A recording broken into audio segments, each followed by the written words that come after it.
show.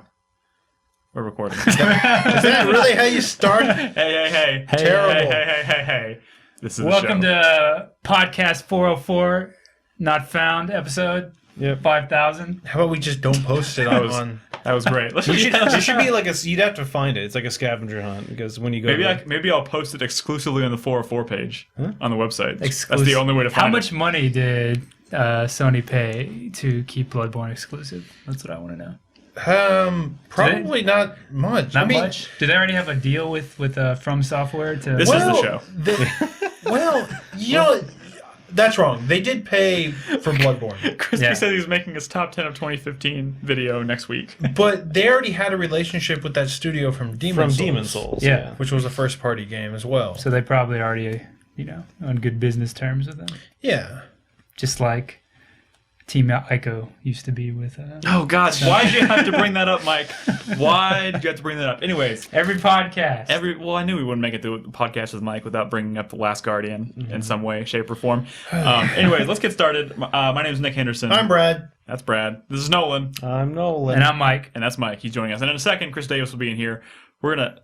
It's so weird seeing him type Okay, in real time. It's so weird.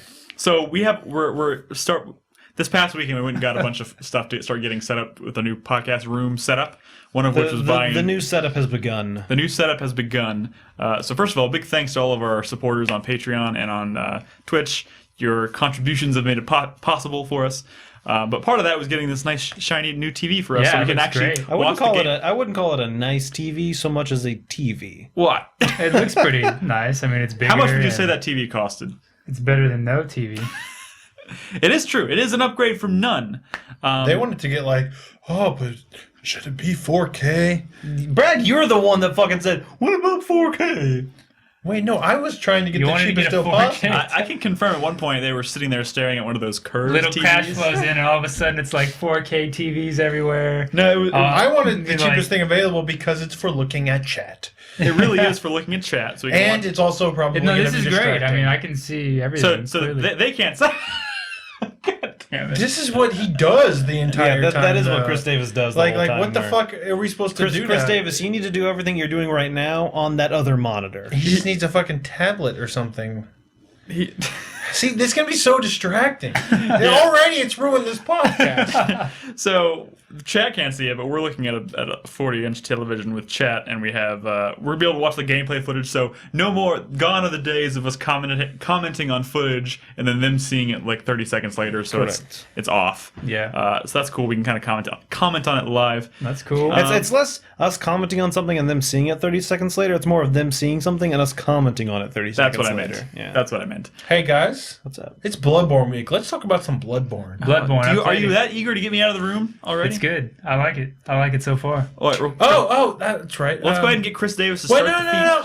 I'm sorry. I forgot that you were gonna leave. You see any good movies? Do we not have time for that? I watched Turn the entire season. That's a great show. That's not a movie. Not a movie. And I saw the trailer for the new Mission Impossible movie, and that looks fucking rad. I have tickets for It Follows on Friday. What's that? That's that horror movie that you should care about. Dude, I'm still trying to find What's it about? See, horror movies just don't do it. I'm still They trying to just find the don't do it for me. Babadook.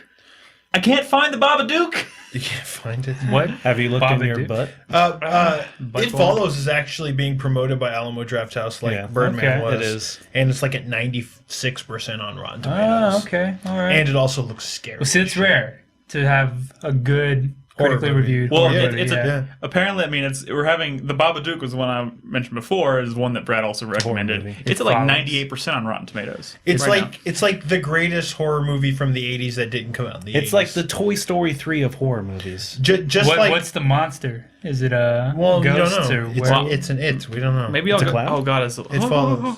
Just like House of the Devil was the best Yeah. By the way, 70s the horror movie from when I not was from trying the to figure 70s. out when I was trying to figure out where I could watch Still the need to watch Babadook, Birdman. to answer Wayward's comment, it is indeed coming to Netflix next month. So next month I will watch the Babadook. But no, I have not seen any good movies. I did lately.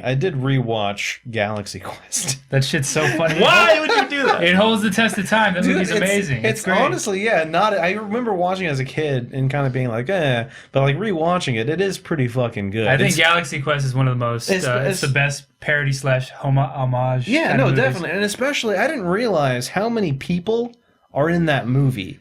Like actors that just have like a fucking just like cameo almost in the background. Yeah. Like people who are now kind of bigger, but they're just kind of like almost like fucking in the background of the Tony scenes. Shalhoub's my favorite character in that. He's pretty good. In that whole movie. Yeah. He's great.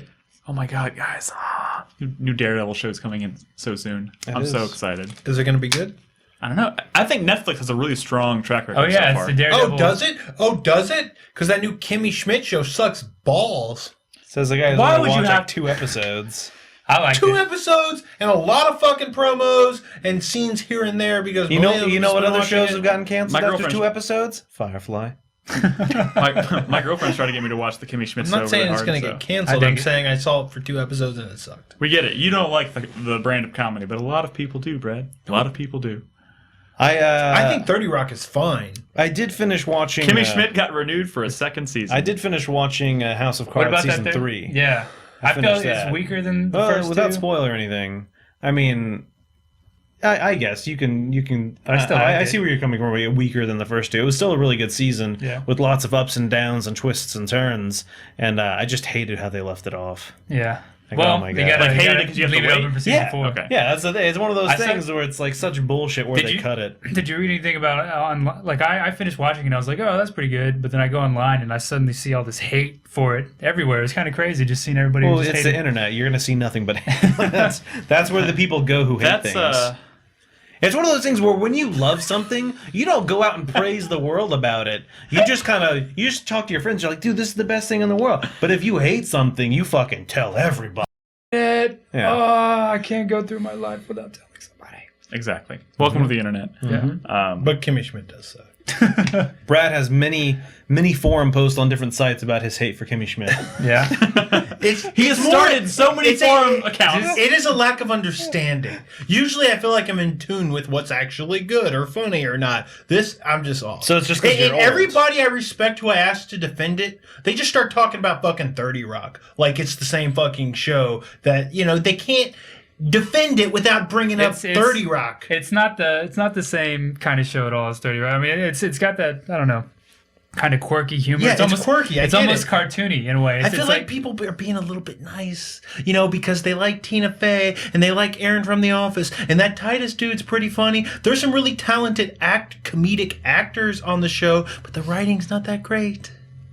Some of the jokes are bad. They fall flat pretty often, and the premise is dumb. Well, And they don't get much out of the premise except some really stupid flashbacks. But let's move on. I'm gonna stop you there. I liked it. I liked it. I'm gonna go with Mike on this one. I agree with Mike, even though I've There you never go. seen it. There you go. Anyways, let's move on. It's time to talk about Bloodborne. So let's get Chris Davis to run. This is gonna be weird. So Chris Davis can now control this from in here while he's here. I get to watch how he does this now. No, it's going to be distracting. We are already this is a bad podcast. We have to go. This is a bad podcast. We're staring at him chat.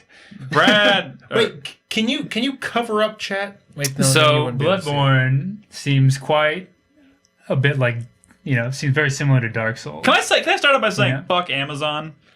You This can. week? Fuck overstock.com. What are we doing? Has yours shipped yet, Brad? It did. Your overstock.com copy shipped after my Amazon copy. Before. Even though sorry, that's what I meant. Before. Even though I have an Amazon Prime account and I've done, Once I was saying, I think it has something to do with the fact that you got the collector's I edition. know, but what the thing is, I don't know why. it still said guaranteed day of release. because I No. got the base edition. everybody did. Everybody who ordered the base edition, And I got mine today. I also know for a fact that my girlfriend ordered the collector's edition, and same thing happened to her. And Sci-Fi did the same thing. And her, I saw on Facebook, she just said, So is that an Amazon issue, or is it maybe it's a from well, the manufacturer did, but there was no notification at all. But that's the thing. Amazon Is they today might not have known until it was too late. possible, but I've gotten a notification from everything from hey, we're refunding you 5 cents For like, I get notifications and emails from Amazon about every Well, little thing. a that lot happens of in my that account. is automatic. It's kind of. I know. When it happens on the back end, it happens. They gave me 2 extra months of Prime, and they gave Emily $10 credits. So like that kind of makes up for it, but still, fuck you In guys. just my short time with Bloodborne, I think that the combat is a lot tighter than Dark Souls. I think that it's more fluid. It's a more can- offensive game for You can, like you can move around a little bit more. offensive. Well, the dodging, especially when you're locked on, is much more like snappy than anything in Dark Souls. You don't just have a dodge. You have like a side dodge and a back. You can have a little more. I don't want to say control, but it's more. I don't want to say systematic. What's the word I'm looking for? It's. Meticulous. I guess I don't want to say meticulous still, because What do you want to say, Nolan? In the Souls games before this, when you dodged, you just kind of went whatever direction you were holding. Yeah. But in this, you actually have like a side dodge, like you just go left or Strafe? go right. Yeah, a strafe. Like, Oh, you're not controlling the direction of that? well, you can, but you also have like the ability to kind of just dodge in one direction. I mean, Mike did it a couple of times today, but then you have like your dodge. Like, I guess that's when you're locked on. When you're locked on, you kind of do like strafes more than when you're not. You do your like just rolls. Yeah. And my girlfriend just texted me to say that she's reading some stuff on Amazon. They oversold the collector's edition so bad that some people aren't receiving their copy until April 24th. Jesus. Wow, that's ridiculous. Holy shit. I'm glad I didn't get the collector's 4Player edition. Anime Cast says it feels like Bloodborne is a lot easier than Dark Souls. Dodging is so much better. I think that it might be easier because the dodging That is adds, better. Yeah, that's it's. I mean, you know, The thing Dark is, like, Souls. dodging may be better, but like I feel like there's way more enemies that move way faster than this in this game. At least so far. I'm only basing it pretty much off of what I've seen for the first like 30 minutes of the game, which is the same thing I played at PAX. And like, there are a lot of humanoid type enemies that move very fast. You're early on right now. Most Souls games early on, you are fighting like humanoid type enemies that are very kind of just like bland, and later on you start fighting the enemies who are more in depth and you need more strategy to defeat them. So I mean, I wouldn't completely judge it based off these first few encounters. Yeah, that's what 20-30 minutes we spent with it. Nothing too All I know in-depth. is, Hey, Chris Davis, you can come in here if you want to talk about it. By the way. oh yeah, what is happening? Yeah, I I just started talking because he because hasn't come in here. I'm still sitting in my chair. But Chris Davis played it a little bit last night. Mike played it before the show. But I like what I played so far. Well- It has that same kind of, It's a fucking Feel. Souls game. you know. And He's got a notebook and everything. Look at He's that. got notes. This is Chris Davis's first real Souls. foray into like a Souls game, of which this is. The Force. Sorry. Which he played. He did the midnight launch, which is probably the unlikeliest of people to do the midnight launch. But he Probably. managed. Pretty much, yeah. Nolan was being pretty mean and So you're a vampire in Bloodborne? I wasn't being mean. I was not mean. You said you thought the same thing. thinking it That means you were, is not posting it. that means you were both mean. Let's not talk about that. Yeah. What did you think, Chris? So Chris, you got all the way to the first boss, right? And you defeated him. I actually defeated the boss. It took me like 5-6 tries. So this I didn't watch all of your stream just because I didn't want to spoil it for myself. I love experiencing the Souls games for the first time. But that was the boss that we've seen that we've seen, the big tentacly furry whatever the fuck yeah, I that believe is. it was called the Chalice Beast or something Chalice like that. Beast. Chalice Okay. Beast. Yeah. I read a review that said the Chalice dungeons are disappointing. Why What are does they that even disappointing? mean? Well, they're don't know, I didn't procedurally read the generated, review, I right? didn't So want that to. shouldn't be, you can't expect much from procedural generation. What? Hold on. Slow your roll, guys. I don't What know the what fuck they is a said about- chalice dungeon? It's the Chalice way you. dungeon thing. It's like mini dungeons that are Hold on, procedurally. Chris Davis. Saying the chalice dungeon thing does not answer the question as to what is a chalice dungeon. He's explaining it. No, I'm just saying to you. I'm like, what's a chalice dungeon? You're like, a chalice dungeon. But I'm saying it because you've brought it up on previous podcasts. I've never heard of this before. It's a co-op element for the game. Okay. In which there's procedurally generated dungeons. Okay. That you go through and you find stuff. Okay, I think I remember hearing about procedurally generated dungeons. I should know if this had anything to do with the fact that you fought an enemy or boss called the Chalice. What was it called? The Chalice Beast or whatever? Yeah, or I may have gotten the first word wrong, but I know the second word's beast. When can Okay. you start invading other people's game in Bloodborne? I do not know because I don't have PS Plus. So Yeah. but I think you can do it relatively soon. After I died several times, and one of the characters unlocked in the Hunter's Dream, I got a summoning bell that brings players into your world. So relatively soon, within the first hour, I think. Okay. But usually to bring players in, it's usually to aid you, not to. So basically, this is Yeah. it's a big, more polished version of Dark Souls and Demon Souls. It's kind of mixed into one big game. That's what it seems like. We to need me. to play more for sure. Yeah, I don't want to make any calls on it just because That's true. what we've seen when we played tonight was the only stuff I'd seen before. I haven't seen anything new, and so I don't know the depths. I think my first playthrough of Dark Souls was like 88 hours, or 87 Oh hours. yeah, so. I could definitely see that game. So- My first run of Dark Souls thing was like 90 something. So yeah, and these games aren't small games. No, that was. And here's my first step. I will say that I am a little bummed to well, first of all, that load screen. There's been a lot of complaints about loading in Bloodborne in reviews, which you didn't see much in the reviews for previous Correct. Souls games. Well, And I think we're finding out why right here with this footage. The because problem is it's nothing. just the freaking logo for the game. It doesn't Yeah. tell you anything. There's no hints, anything. You don't see any background videos. It's just a freaking logo. it doesn't make any sense. and it's 20, vi- 25 seconds long at times. vi- That's like freaking. Very few Duke Nukem games Forever length. have Well, load screens with absolutely nothing on them. yeah. You can't Yeah. do that anymore. So I will say Maybe they're doing it as a punishment, though. That's what I mean. Like Well, that.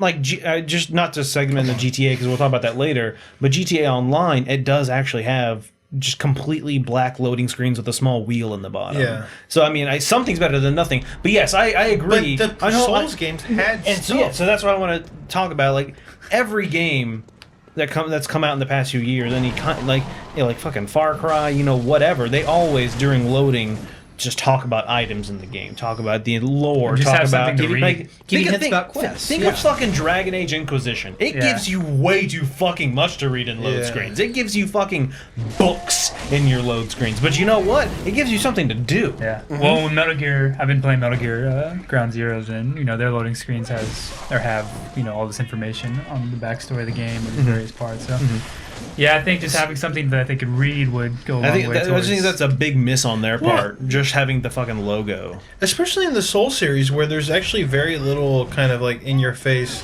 lore and story. You kind of have to go looking for it. Like putting that stuff in the load screens, like that kind of describes items or the lore behind an item, was kind of the only way I really absorbed the info. And now I don't even have that, and that's kind of strange.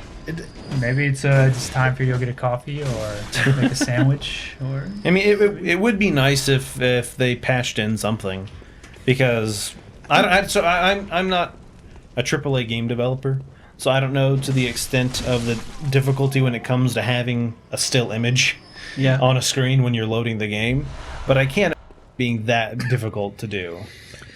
No, it's just you can do scrolling text. As simple as that.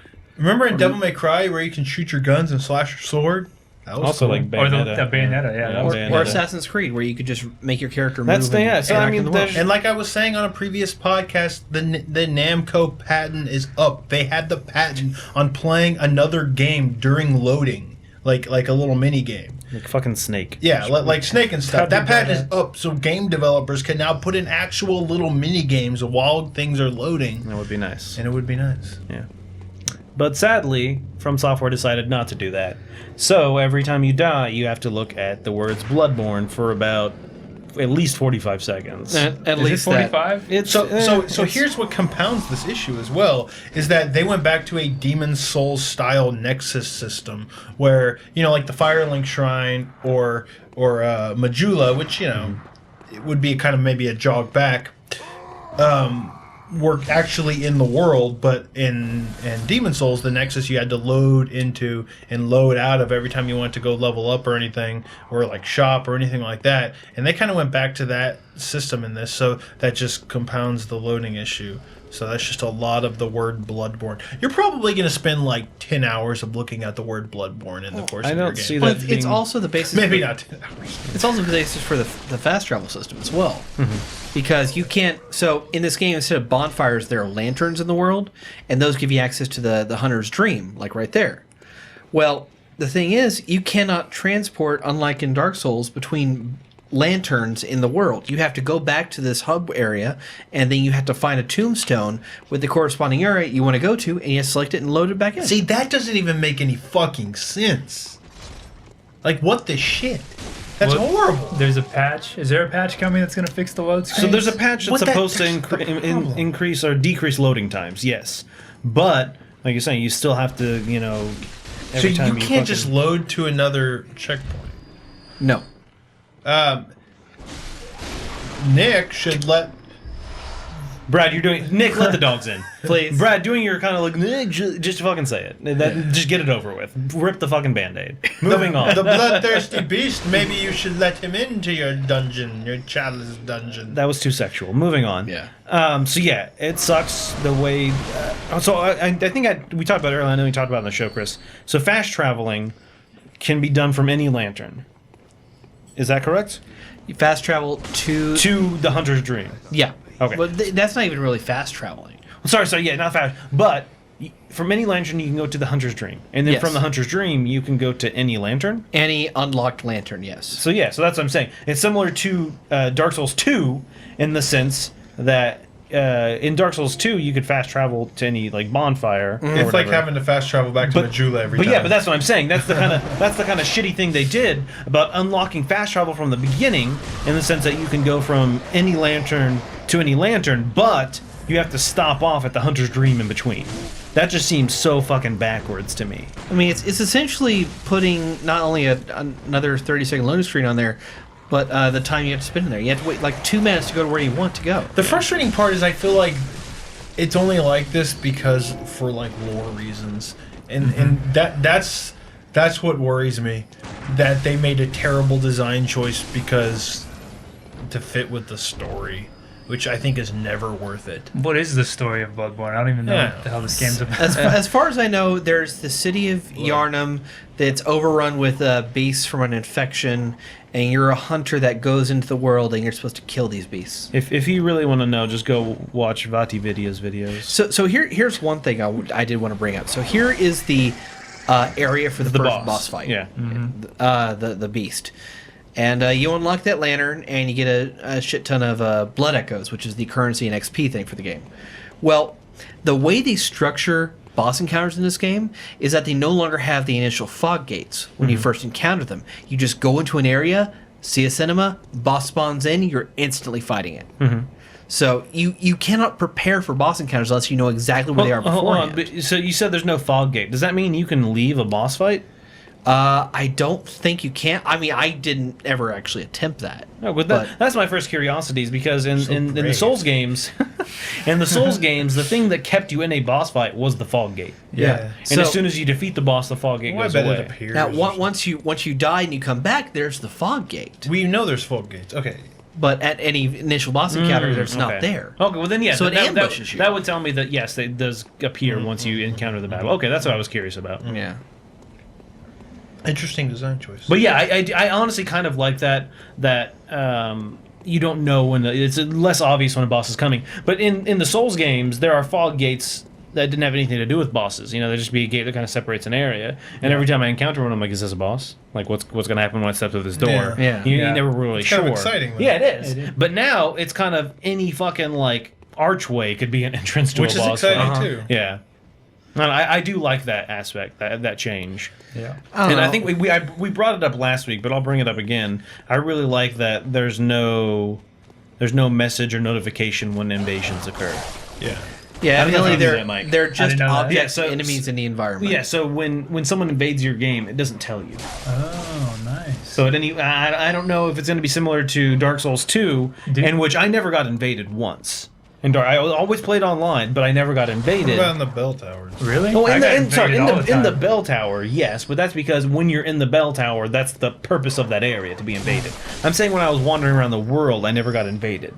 And I don't know if it's because I didn't do a lot of invasions myself. I think that's one of the things they had talked about, was that if you don't invade a lot of people, you won't get invaded a lot. But I had assumed I would just get invaded at least like once, but it never happened. And so I don't know if that's going to be the same case in this game. I kind of want it to happen, kind of. But I don't know if that means I need to do invasions You know, myself. This game reminds me of what a 3D Castlevania should have been. That's what Souls has kind of always felt like. Yeah. This one especially because of the setting. But This is definitely it gives me this, 3D Castlevania. no, kind of what feel. if 3D Castlevania was like God of War? Huh? Eh? God damn it, Brad. Well, so, I mean, we're going to be talking about this game for the next few weeks. Definitely. So, I guess, so Chris Davis, let me ask you this. Yeah. Do you plan to keep going? Is this going to be your first Souls game that you finish? I mean, the gun doesn't do much. I'm still... God, that fucking meme about me. I do want to continue playing it. I guess just now that I've gotten a little bit more confidence in how the combat works, and right after I captured this footage, I finally figured out how to properly riposte, which has kind of changed my perspective of this entire game. That's a big deal in the Souls games. That is a major thing to get your head wrapped around. Once you could figure out how to riposte and do it well in Dark Souls, you could pretty much take down any. I'm getting a better feeling for how the combat works in general. The firearms I appreciate better now. I mean, they were a piece of crap beforehand. But no, I think I'll play it. I want there to be more lore information. So that's something in Souls games, they never just volunteer lore. It's not something that you just, there's no cutscenes, it's nothing. To get the lore of the game, you read item descriptions. And that was the big thing in the Souls games before this, was especially when bosses would die, their souls would give you information about them that might tie into maybe you find their armor in the world or something like that. And the information in there, that's where you learn the lore. Well, at least within the first boss fight, that doesn't happen. You just get a bunch of Blood Echo stuff and you get a lantern. That's about it. Did you read the item description for the lantern? I mean, it's a lantern. It's an object in the world. No object in this world is just an object in the world. Okay. Yeah. Okay. One thing I really fucking like, and maybe this is something that happened in the previous Souls games that I don't know about. Every single body that you've killed, every corpse that you've left in the streets, stays there. It stays there. Yeah. And I've gone back to like the very beginning after I've killed like 100 things, and they're still there. They're all still there. Yeah, that's cool. Usually how it is in the Souls games. So. I love and they're ragdoll-y. Yeah, they're ragdoll. You get they're run around their bodies in the end. Yeah. But I just it kind of harkens back to me for like a Resident Evil on the GameCube with the Crimson Head mechanic.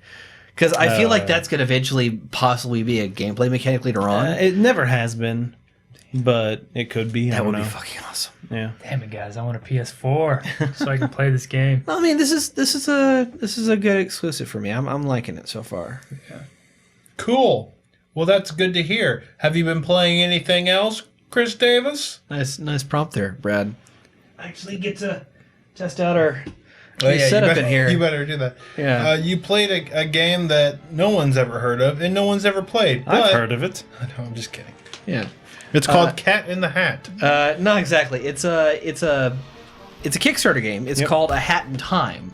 Mm-hmm. It is a 3D collectathon platformer game, starring Hat Girl, who's traveling through space. Her name is Hat Girl. Pretty much, yes. What do you mean? Pretty much. You don't know her name? That's her name. How could you do this to that nice young? There are hints in the lore of this game that say that she has like a whole background story, but they're not real. This is just the beta for the game. The alpha came out last year. The beta just came out, so there's only like a few levels you can play. But they start hinting at the character's background, and like you get introduced this. Whoa, who's doing that? Hat Kid. Sorry, Hat Kid. My apologies. Yeah. Hat Kid. See, that's one of the best things about this monitor. I can relay messages to you. Except people listening to the podcast. But there's Mustache Girl right there. She's supposed to be the evil villain of the game, but she helps you out. Yeah.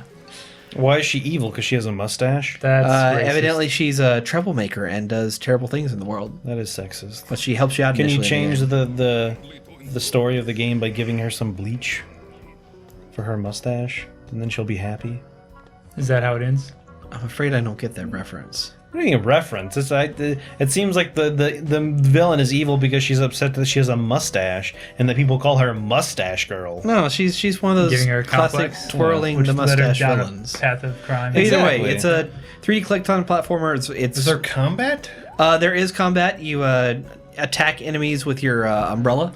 It looks very Legend of Zelda-ish. It's very Wind Waker-y in its design. There's another game that just came out for Steam called Oceanhorn that's a Zelda type game. Yeah, Core, it's so- isometric. And, Yeah. Oh, Have you heard anything about- here's a good question though, real quick. Do you ever I'll be the judge of that. anything out of the hat? Not as far Perhaps as I a know. cat? Well, then what's the point of But this game? Or a but bat. the thing about the hat is that it has like badges on it that you can collect in the world, and those give you special powers. Like for example, there's a teleporting power that you can go from point A to point B, like a portal. And that's actually used for certain like missions in the game. Like there's a race that you have to do.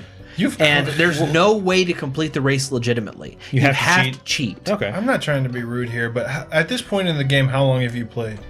I mean, this is I've completed the beta. This is probably, I don't know, an hour and a half, 2 hours in. Okay, well, you've collected 700 of a thing. No, so that was That's my, a collectathon game. well, that was what gonna be you my do. next question. Is What? there all these fucking marbles everywhere? That Yeah. just seems kind of He obnoxious. has 730 of them. I see that. I'm just saying they're everywhere. I think they're part of a currency system in the game. But still, I think it clutters the fucking screen. It's like Crackdown, but bad. Like, No, you it's- know what I'm saying? It's like Donkey Kong 64. Yeah. Like, With the fucking bananas everywhere. I and- fucking hate collectathons, man. I hate them. So it's like Banjo Kazooie or Mario with the 100x you have to collect in a level. Yeah. But this is you fucking 730. I'm not saying that's in one Why, level. why are you collecting things? He said it's a what- currency. In this situation, those What can things you are buy? currency. So you use it to upgrade, Bags to carry upgrade your more badges, collect- basically. Bags to carry more currency. I'm just saying, in my opinion, it just seems like it just. I don't covers... mind collectathons like No, Jack and Daxter. neither do I. I do or- enjoy games that they have things you collect. I'm just saying, in this situation, it seems like it's just so much.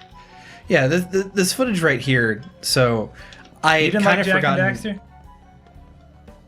No, I tried getting into it, but it was just too much collecting, so I stopped. I What are you saying, actually, Chris Davis? I actually forgot how to use your umbrella early at this point because it's been so long since I played this. Are you solving a puzzle? But I'm solving a puzzle right here.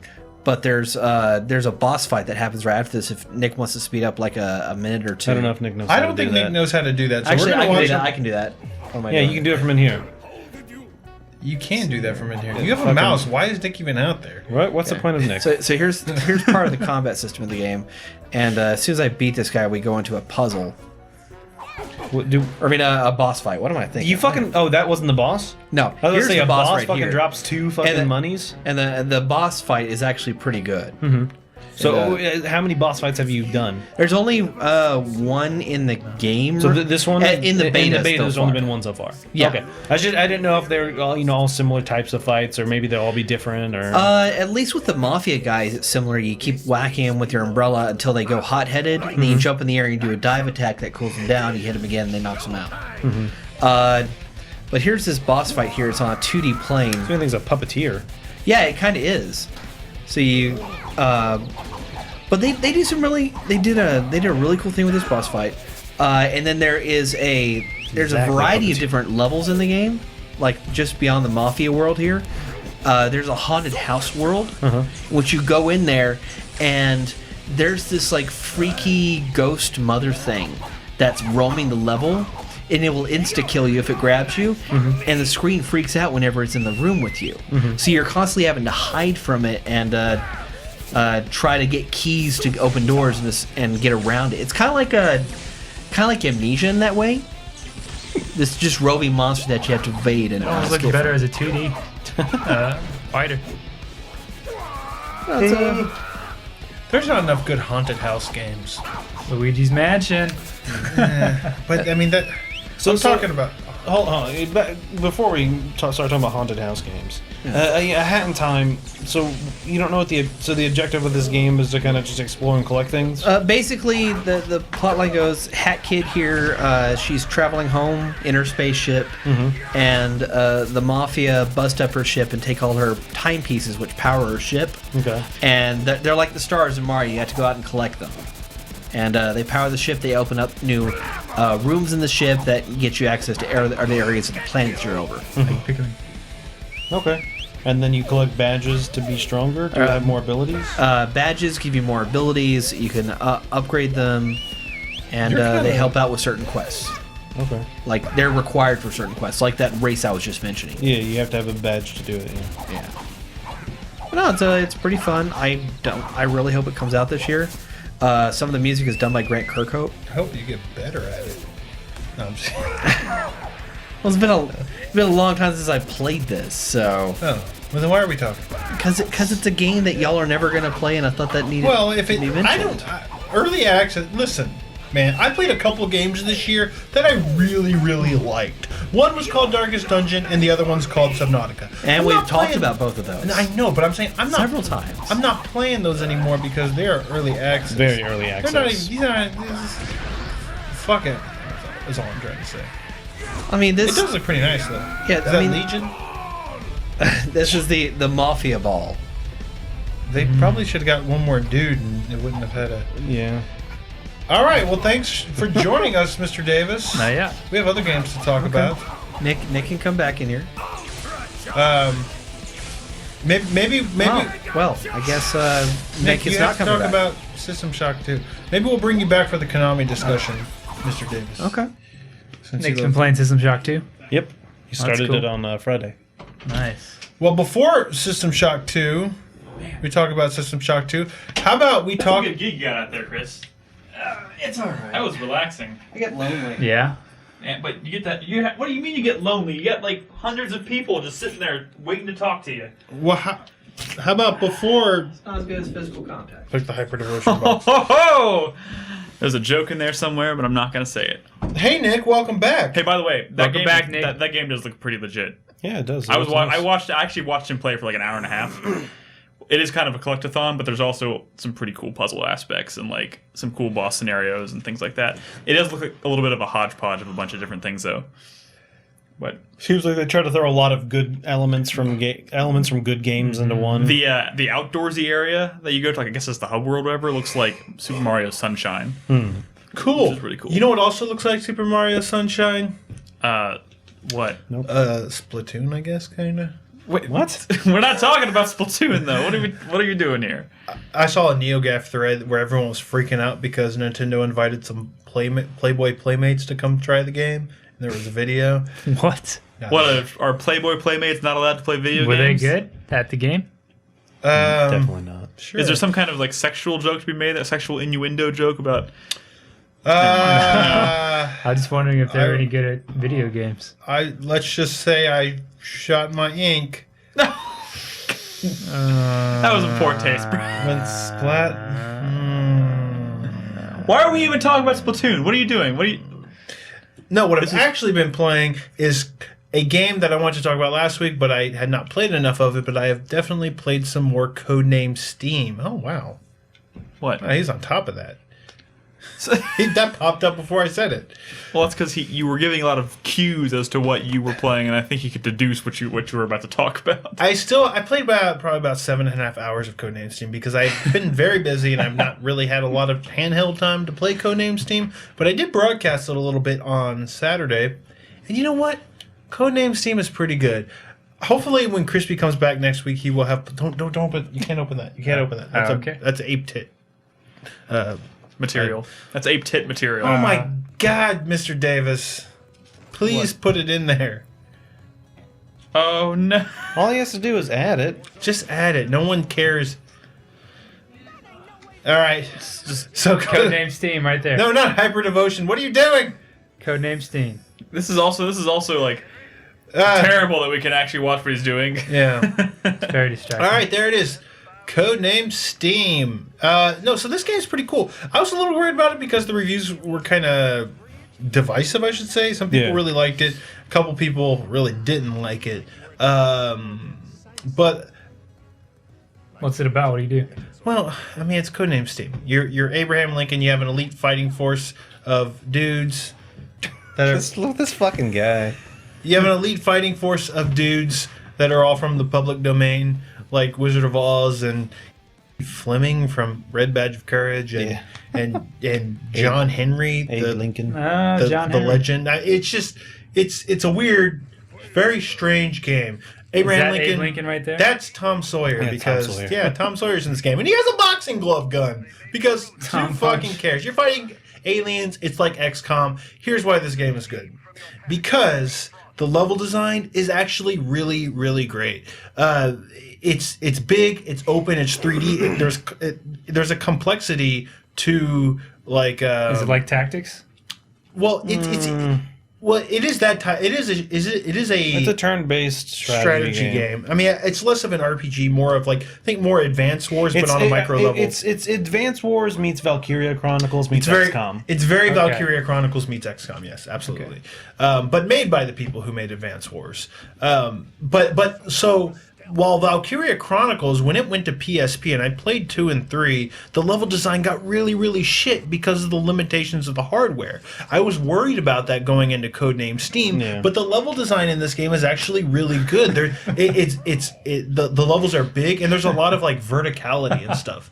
You know, a lot of strategy games have very like flat like maps, you know, because they're kind of inspired by board games. What's fucking funny, Mike? Mike's tickled by something. Sorry. What? Sunglasses. And then Jaeger said they came out of his eyebrows. I'm sorry. Oh, in reference to Adam Jensen. Yeah. Okay. Oh. Sorry, Brad. All right, I get you. That's funny. What was I saying? You talking about the verticality of Yeah, the game? so you were worried the I was DS wouldn't be able to I was support it. actually ranting about this months ago because you know I kind of like the idea of a lot of like Western design strategy games, but most Western based strategy games are just like inspired by board games. They're flat, they're boring. There's no texture to the environments, you know. But this game has it, even though it's on a 3DS. It fucking has it, and you have characters that have like unique movement types to where they can actually navigate around the environments in various unique ways. Like this lion character, he can jump from like place to place and get to areas that others couldn't. And because you're kind of looking for these medals, which I kind of eat shit, and I don't actually get a chance to grab this medal because he's about to knock me the fuck off, asshole. Because of that, like the currency is kind of out in the level, and you're each level has these 3 hidden like medals. They're either hard to get to or they're kind of hidden. You have to go find them, and They'll be hidden in and like it- boxes that you can destroy and stuff like that. It adds this meta layer to the game where you're not just kind of killing the enemies and completing your objective. You're trying to kind of outlast like waves of enemies because a lot of levels will have reinforcements that kind of spawn in. If you don't finish the level fast enough, they send in more. Yeah. Oh god, that okay. sounds stressful. It is stressful, but the cool thing is you can kind of be prepared for it because one of the other really cool systems in this game is the Overwatch mechanic, where if you have steam left over to kind of shoot your weapon, even multiple times, when an enemy comes into your range, you'll shoot at them. It's like Overwatch in XCOM. So, Mike, in this game, not similar to a tactics game, you don't have like a movement phase and then an attack phase. Everything is based on steam. You have X amount of steam every turn. You can do whatever you want with that steam. Moving takes steam, attacking takes steam. Overwatch doesn't. But the good thing about this game is you can move forward that uses steam and then move back and you get that steam back. Yeah. And so, like Brad was saying, You if can be tactical. if you end your turn in Overwatch and you have, enough steam, you could do multiple Overwatches, provided you have enough steam to do it. Yeah. Another really cool thing I like about this game, and I say one of the weaknesses of Valkyria Chronicles was that it was Wait, what did really you say? one of the weaknesses of Valkyria Chronicles was that you can kind of scout rush the game. It was like really overpowered. Yeah. You can kind of scout rush and take out a camp. It is not easy to do that in this game, but it is possible. And when you can pull it off, it's really satisfying because all over the environment, there are ways to kind of regain your steam. Like right now, I just found one, and he was kind of completely out of steam. But since I just got that, he's pretty much able to just kind of go again. You retake his turn almost. And keep going. So you can set up these elaborate scenarios where You can just keep going. you could just kind of keep going if you kind of chain everything correctly. Also, you get to those save points that are in the levels, and you can pay a little bit of your currency to restore your steam as well. So like you can really set up, and it's hard to pull off, especially because of all the Overwatch, which it wasn't as much of an issue in Valkyria Chronicles. You could pull up some really elaborate like steam chains where you just keep going, and I was broadcasting on like a stage with like a boss, which was really challenging because it's like this giant fucking like mortar alien that could shoot anywhere on the map, but he would only shoot you if he could see you. And there's these little eyeball alien creatures that would just kind of materialize out of nowhere, and if they saw you, then the boss knew where you were and he could drop a mortar strike on you, right? Okay. Right? So but you can't kill those things. So you have to get away from them or you're going to get nailed, or you have to get under something. Which again, the whole concept of hiding under something because a mortar strike is coming, definitely a new concept. it is not something you see in this type of tactics game because the level design is not usually that complex. Yeah. But like I had this moment where like I should have been playing it safe, but I took this lion character and I was just like, fuck it. And I just sort of flung him into the action, and I just kept hitting the right things like chain,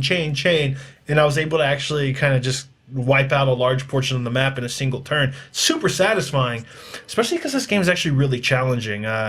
Think more like XCOM difficulty, where if you make some bad mistakes, shit can go south real fast. Is there a reason why there's all these random characters together in one place, or is that just more of a Just a crazy assortment of characters. So is it It's more about the is the game gameplay than is the game anything. more like level based, or is there an actual like story where they try and explain like Both. Well, it is level based, but I mean, you get in this map I was introduced to Tom Sawyer. There's not much to it. I mean, there might be more cutscenes later where he's, sometimes the characters will kind of like talk amongst each other during battles and whatnot. But I mean, there's not like lengthy cutscenes or anything. It's just a weird cast of characters. Because honestly, like, this is one of those games where, like, conceptually, I saw it and I was like, based on how much I loved Valkyria Chronicles what I liked about XCOM, like, this other game might be up my alley, but there's just something really. No. Here, It's like just this. don't worry about it, Nick. No one will buy this game. There is zero. I'm the only person, and maybe Krispy, I think he picked it up. This game is going to bomb worse than anything that Intelligent Systems has ever shipped, and it is gonna, it's gonna do really bad for Nintendo. Wait, why would you say don't worry, Nick? Like, do you think I'm? No. I'm saying like you are far from the minority opinion on this game. Like there are people who are not picking up this game just because they think it looks ugly. And I don't think the game looks ugly. I just think here's the reality. It does kind of look ugly. you know But how a game like this is more you know about how the you don't gameplay, get Kimmy Schmidt. Yeah. I don't get why they have these really weird random cast of. Because a game like this is all about the gameplay, basically. I mean, Sure, but it's more about the strategy than it is about the cast It's of just characters. it's just a weird thing. I don't know. They could have like substituted. there's And they could have substituted any of the characters with kind of. I'm just any saying, kind of like, story. they I were going feel for a different aesthetic. Fire Emblem is all fucking animated not- shit. People love anime. They love their waifus, so they love Fire Emblem. This Once game again, just doesn't have that. I'm not trying. Like, I think the game looks fine. I think it has a really charming style to it. I'm more just commenting on just the premise, the setup of like why like Nick, these I just see random where characters. you're It's just- coming it doesn't- from. It's not appealing to me. It's just a weird setup. That's what it's weird for no reason. There's no reason. I mean, if they had explained it to be you're traveling through time, and so you have to collect these fucking like almost Bill and Ted's I've watched Excellent like Adventure. 2 or 3 trailers of this game, and I had no fucking idea why Abraham Lincoln is in it. Yeah, it's fictional. I know, but Well, that's the thing. it's It the doesn't, crazy it doesn't add story. up. It doesn't click It's almost for like me. Kingdom Hearts. If you didn't know that Sora was going Kingdom into Hearts these. story is pretty convoluted. It is, and but great. I'm saying that's why this But they try mishmash to of stuff explain going. it. They may fail explain. at it. So Have you ever That's why Kingdom Hearts sucks. Have you ever seen the I don't know, there's this one big I long think Kingdom Hearts is sheet fine. on the explanation of what happens in Kingdom Hearts, and it's I've not kind of seen crazy. that. You're saying you want a very detailed explanation for like No, kind I of don't why want a this detailed exists? explanation. I just want an explanation. He just wants to know why. There is nothing. Like, I watched the trailer and I was like, I literally have no fucking idea what I just watched. Well, it's like And I feel Tetris. like that's its biggest problem. They just don't spend Tetris a lot of doesn't have time a on story. story. Sure, but like context is more important than I think you give it credit for. It's funny you say that because we'll get that to that in the next game that I talk about, which Speaking of will actually story. link to this question very nicely. I will say though that Pius says, Nick, it's a game about aliens. Is this story supposed to be believable? I have no idea that it was about aliens.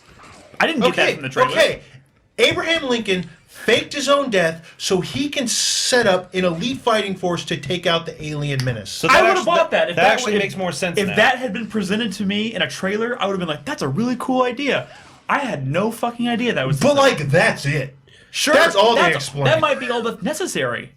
Like, I would have been interested in the game after hearing that. Nolan, I what don't are you know doing? why don't even know. 4 characters from the Wizard of Oz are in this game, but they are. But the thing is, all the characters are from like So myth and legend. in my opinion, Sure, that's and fine. fiction. in my opinion, Nintendo had the idea to come up with this, and they were like, "What characters can we use? Oh, this is a list of them. Let's throw them in there." I see where Nick's coming from, where it seems like there's this weird mishmash of characters that don't really necessarily seem I to just fit. think- they're all public at this Brad, point. I have no problem. That's why they're these characters. Sure, and I have no problem with the content. I just think they may have. I think their problem with their marketing is that they just didn't provide any context at all. The problem is this is not an aesthetic, and I'm saying not just the look of it. I'm saying part of it is the look, but like the whole weird American thing in steampunk London with characters from Wizard of Oz, like that's weird. Sure, You know, they wanted to do something different, and they did it, and I don't think it's going to hit with anyone. But Like it's in my a- opinion, coming based off what Nick's going with, if they had all been original characters, I think it would have been better. I mean, it It probably would have sounds sold like better. a good strategy. I game. think mean, it sounds really like a pretty just solid strategy. I think like the weirder it gets, like the I have no problem with the weird story, but the weirder you make your story and the more out there, there needs to be something.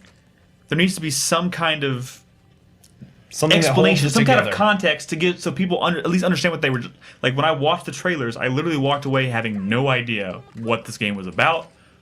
Nick What has this- to I know just- why he's playing. it just A doesn't lot of take it- people do. Yes, Clearly, a lot of why? people do. It just doesn't take itself very seriously. yeah. No, well, this game And it spends very little time on story. it's all gameplay, kind Also- of like a Tetris game, right? I mean, it's Yeah, kind of like it's all it's, But like it's this, I look at this. There's characters. There's colorful characters. It's not the same as Tetris. They're not blocks. They're not as shallow in as the blocks. in the sense that it's all about the gameplay. you And know? I'm not trying. and there's a lot of personality in terms of how different they are in terms of gameplay. Sure, but they need to make sure that's apparent in their trailers, That and looks I like just Barrett. don't think they did a very good job of You're that. just talking about trailers. I think their marketing may have been off. You're talking about the game not selling. I think the game is probably great. I just don't. I think they maybe made some mistakes with how they're presenting the game to the public.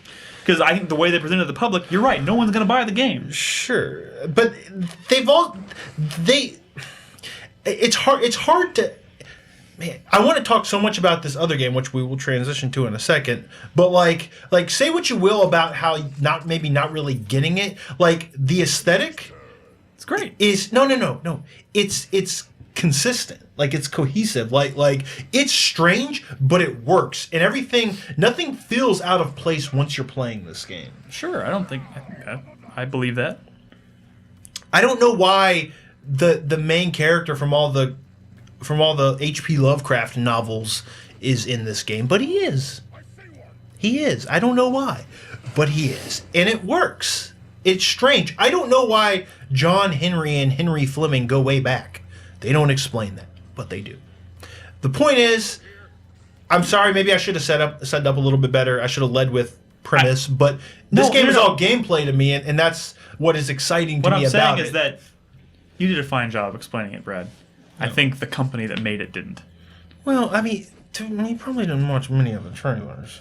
I watched plenty of the trailers, two and I don't think they or three. explained I that have very never well. heard of this game until But just they now. explain the premise in every trailer. They even had a sing-along trailer where I didn't watch the sing-along where trailer. Abraham Lincoln was singing the premise of the game. Well, maybe I should have watched that one then. Probably. It was good. It was featured in a How trailer. much is it on Steam? Next game, please. Do you not see the outline of the game? Yeah. Okay. Yeah. Brad, Yeah. don't take me the wrong way. Well, I mean, but the thing is, it's frustrating, but like this was Intelligent Systems, who's been making Fire Emblem games and Advance Wars games since the NES era, the 8-bit days on the Famicom. Tried something new, and you're right. Nintendo kind of fucked it up because they didn't market it much at all, and really, it's not even Nintendo's fault. It's just an aesthetic that's not going to hit with anyone. It's not going to hit with like the people who like Japanese games because this is not, the generic Japanese anime aesthetic that they all fucking love. And it doesn't really appeal to the people who don't play Japanese games because they just don't play games on the 3DS that are weird strategy games made by a Japanese developer. It has no audience except me. Who knows intelligent systems, who loves strategy games, who loves Valkyria They made the Chronicles. game for you, man, specifically for you. They knew that you would love it so much, and they spent all this time and money All I'll say is this. just so they can make it for That's Brad. very If you possible. love the gameplay of Valkyria Chronicles and XCOM, you'll probably like this game. That's seems the alright. sad reality. Just no one's spend going to a buy couple- it. I'd The spend a sad couple reality, hours Brad, is on if I it. picked this up and took the time to play it, I'd probably love it. And yes, Wayward is correct. Abraham Lincoln is voiced by Will Wheaton. Not only is Abraham Lincoln voiced by Will Wheaton, Wheaton. but Henry Fleming, who's like I guess the main character of the team, that's not Abraham Lincoln, is voiced by Adam Baldwin. Really? And those two Adam hate Baldwin? each other. So, like, They hate each like other? in real life? yeah, because one is. I don't want to get into Gamergate stuff. Let's move on. Oh, abort. That's all you had to say. So what's the next game, Brad? You were gonna lead. Pillars of Eternity? No. No, don't think sorry, so. that's Oh, probably I was going to lead into a game that has a lot of story, but no context is kind of given to Does any of it the have a lot gameplay. of plot? Hyperdevotion Noire Has a lot of does plot. have a lot of plot. Devotion Noire. You're going to see some footage of this game, and you're What going are to start these judging. games? You're going to start judging me immediately. Let me just say I don't this at judge first. you at all. One, I love strategy RPGs. My favorite game is Final Fantasy Tactics. I love strategy RPGs. This game is not developed by the same team that does all the hype. Oh, this is in the middle of footage. Or no, this is the start. Okay. This Brad game is doesn't not. know his time This game anymore. is made by Sting. They're the company that has made a lot of games. Sting. Yeah, like the singer. Yeah. It's a Japanese developer. That's what he who does is now. It's a Japanese developer who's made a lot of really unique strategy games, like strategies and strategy RPGs, especially for the Game Boy Advance, like Riviera of the Promised Land, Yggdra Union, Knights in the Nightmare. It's a really talented small developer that makes really niche games. They designed and developed this game, not the other weird RPG Hyperdevotion games. So, from a gameplay standpoint, I was excited. I also saw trailers early on when I kind of showed this off in Trailer Talk. I kind of put it in an episode with a lot of other pervy games because the cutscenes are kind This of doesn't strike me as pervy. pervy looking. Well, in the gameplay, it doesn't. Yeah, In gameplay fact- is just gameplay. In fact, at the beginning of this, I was hoping that he would start at the beginning because it showed off the cutscene kind of before the combat. They're not chibi characters outside of combat. They're not little girls, are they? Yeah, please start at the beginning. All the way. All right. It's very all the way. You got to reset the. Yeah, just hit reset. No, far right. There you go. Chris, I don't even do this. I don't know what to do. All right, okay. Oh. This series is very weird. Let me set it up for you, okay? Because there's a lot of these games. These characters are like video game consoles, and it's actually about the console wars. What? Like, see the blue chick, she's the PlayStation chick. The purple chick's the Sega chick. The red chick's the Nintendo chick. Now, the chick on the left in blue, she's actually the Dragon Quest girl because there's a lot of. It's not just the main consoles, but they have their generals too, who are like girls based From, on like like, major the big franchises. game Like franchises? I have a Metal Gear girl who has gigantic breasts. Yeah. So there's the Final Fantasy girl. She talks all like in shitty Final Fantasy dialogue, like "We must thou save the world." It's goofy. There's the Xbox chick. It's got huge cans. If you look at the. She's got huge hands. So wait. Here's the best thing. I gotta show you now before it goes away. So do you see those little hands? Yeah. You can interact. You can only do that on the Vita It's a TV. Vita. Yeah, Vita game. Because it's a touchscreen game. Yeah. But on the Vita TV, to bring up the touchscreen, you just click the sticks and it brings up these little hands. So I can make the game way more pervy than it was ever supposed to be because I can move these little hands around. Oh no, they put that in there Jesus. knowing it would become that perfect. But there's just as an example, Brad was playing the other day, and one of his Metal Gear Solid or his Metal Gear girl was interacting with Lid. another one. Do they actually Led. call it Metal Gear Girl? Or? No, No. She was like crawling through vents like she always does, and she kind of thought she got caught, and so exclamation point. She's like, "Oh no, they caught me!" And then the other person was like, "I guess it was nothing," and she's like, "Back down to caution." Oh, like my. fucking making complete and references. it attacks as well. You'll see an attack where she sneaks up in a cardboard box and hops out of her cardboard box and attacks. And that's kind of what I think people like about this series is that it doesn't take itself too seriously, and it's got so much fan service for all these like video game franchises that people like. And it's weird. It's about the console girls. So the kissing. Let me get to the kissing.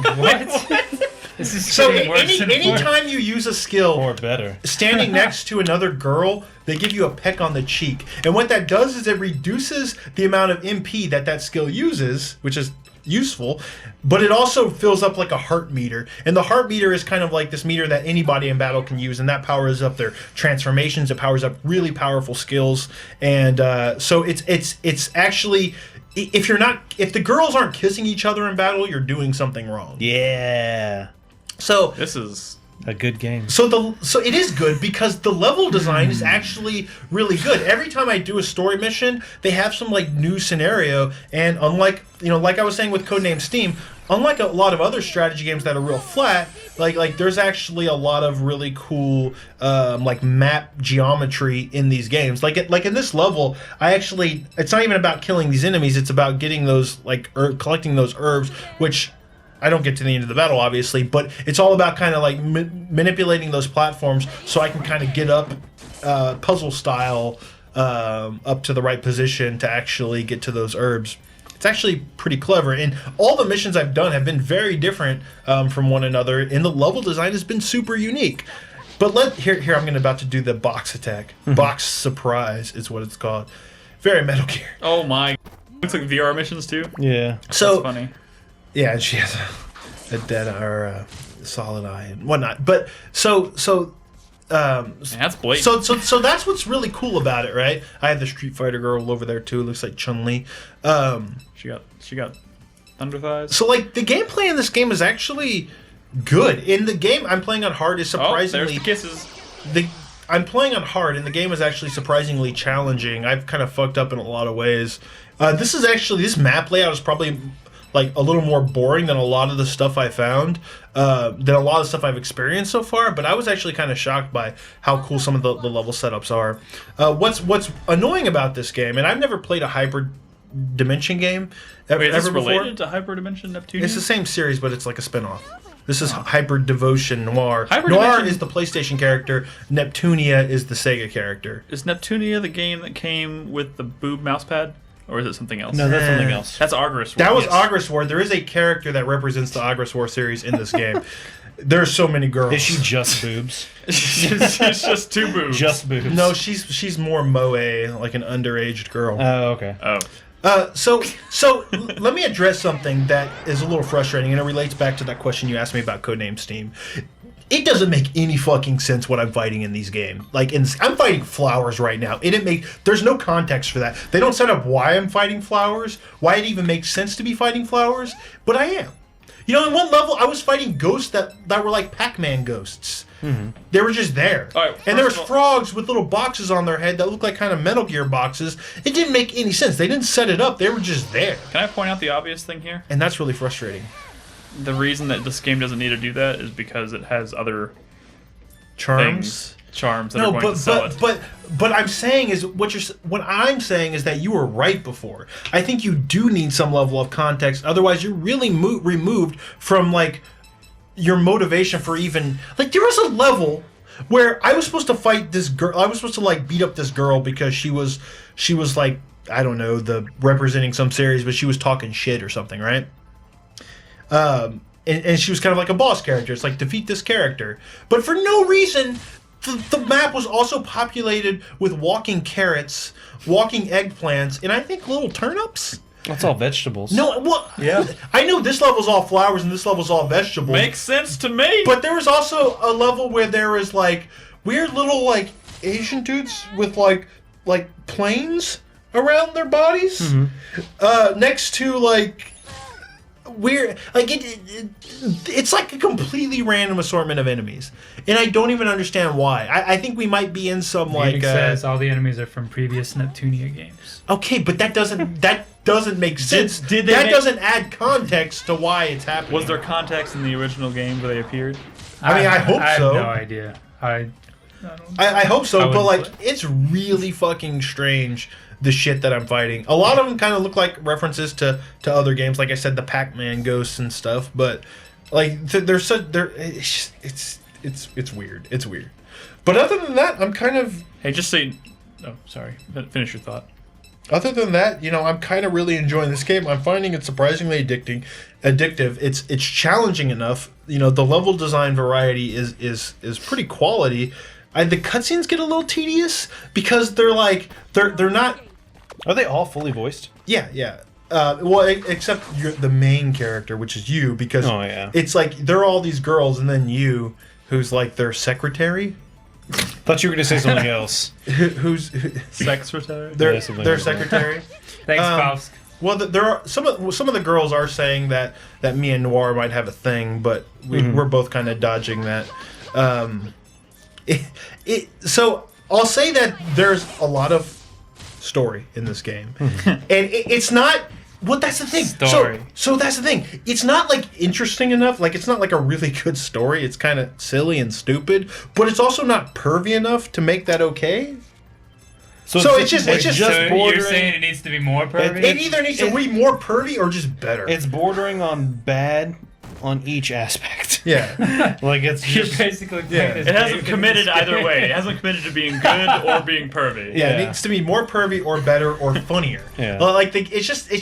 It seems like it might be funny, but it's not that funny. I don't know. I think your description of the game is probably funnier. But some of the characters are growing on me because they're so stupid.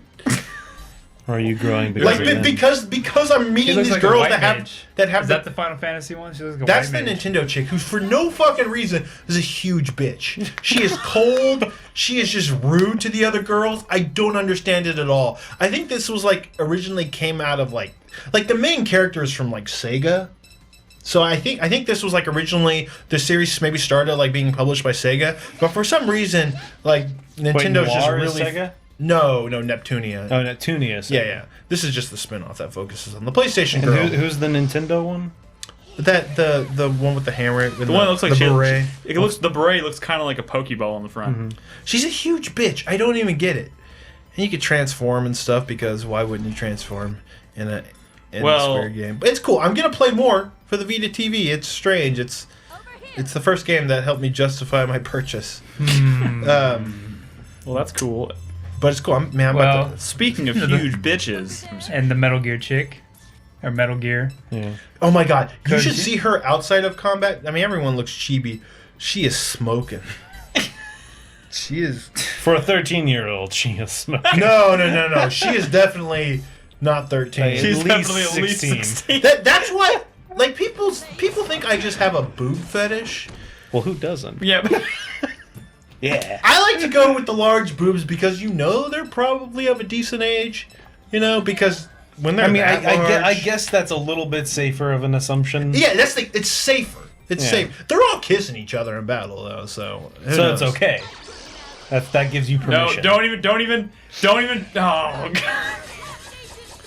Dude, the Metal Gear chick is banging. Oh my God. She's got a little exclamation point just hanging on one of her titties. Like it's a tattoo, or it's just like It's just like a sticker.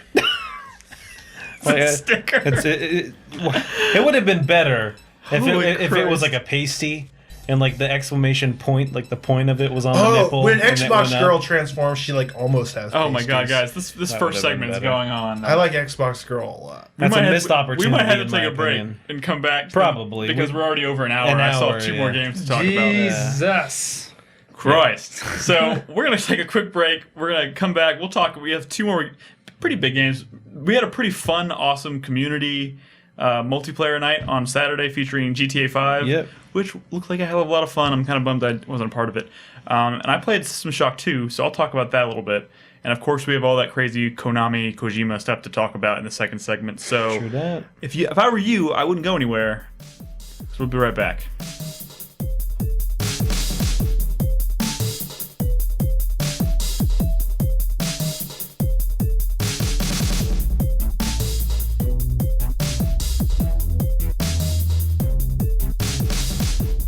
All right, we're back. Welcome back. Welcome back to the Welcome show. back to Great the show. shit. What other games we have? what did we talk? Pillars of Eternity? What did we No? talk about during the No? break? We talked about talked Zoolander. about We that talked about some other X Files. We talked about Mission Impossible. We should have been recording all that We shit. briefly hit on reboot. Reboot. GTA Xbox. Online Heist. Do you have much to say about GTA Online Heist? So I've heard about this Actually, heist thing. I have What's going on with much to say about GTA. Well, Online. what makes cool? it better? Like, So- what's going on with this? So earlier this month, Rockstar finally delivered what they promised. And if you played GTA 5, you know there was a few heists in there, and they were few and far between. And it's something they touted when they first announced the game. One of the big things they were talking about were these heists, and there's just so few of them in the game. Well, there's like 3 that are kind of like heisty, like whatever. Yeah. And it really made me think of, the whole like the multiple phases and stuff. And that's horrible for audio, by the way. So they released 5 heists in this update. The first one's kind of like a kind of setup, and this is what that one is. This is just kind of like the setup, introducing you to the new heist mechanic.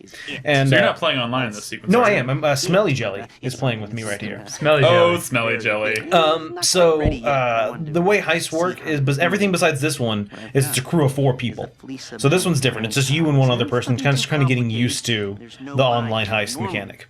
There's also, I did a lot of jump cuts because there's lots of us like driving around. So that's one of the things I want to talk about. But anyway, basics of it, similar to the few that are in the game. You go, Lester gives you a heist job, He's like, this is what we're going to do. You have, your board in your apartment that you have to do some setup missions. Maybe you need equipment to get the heist done, whatever. And then you pull off the heist. So this one is broken down into 3 parts. We needed to get the materials for the heist. We needed to get an armored car for the heist. And then the third part of it was the actual heist. So is Smelly Jelly like your evil goth twin? Because y'all look the same. We don't look the same. That girl was a fucking game character. Oh. Smelly Jelly's a guy. Oh, lame. Yeah. So wait, she's a game character? No, yeah, this is like Lester's like I don't know, workman, I don't know, Co-workers. whatever you want to call her. She just set up the board for us, and she wrote all what we're in. This is the part of the mission. This is that. This is that. It works a lot like There it the is. Smelly in-game jelly's missions. Yes, it's very very much like that. Smelly's to do with the douchey haircut? Yes. So, like the in-game missions, you assign roles. So when you play these heists in GTA 5, you just have these random people. Sometimes they're people you've encountered, but when you're playing with friends, you actually give people designated roles. So in this first one, the only thing, there's 2 people, so one of them's the driver, one of them breaks into this bank vault.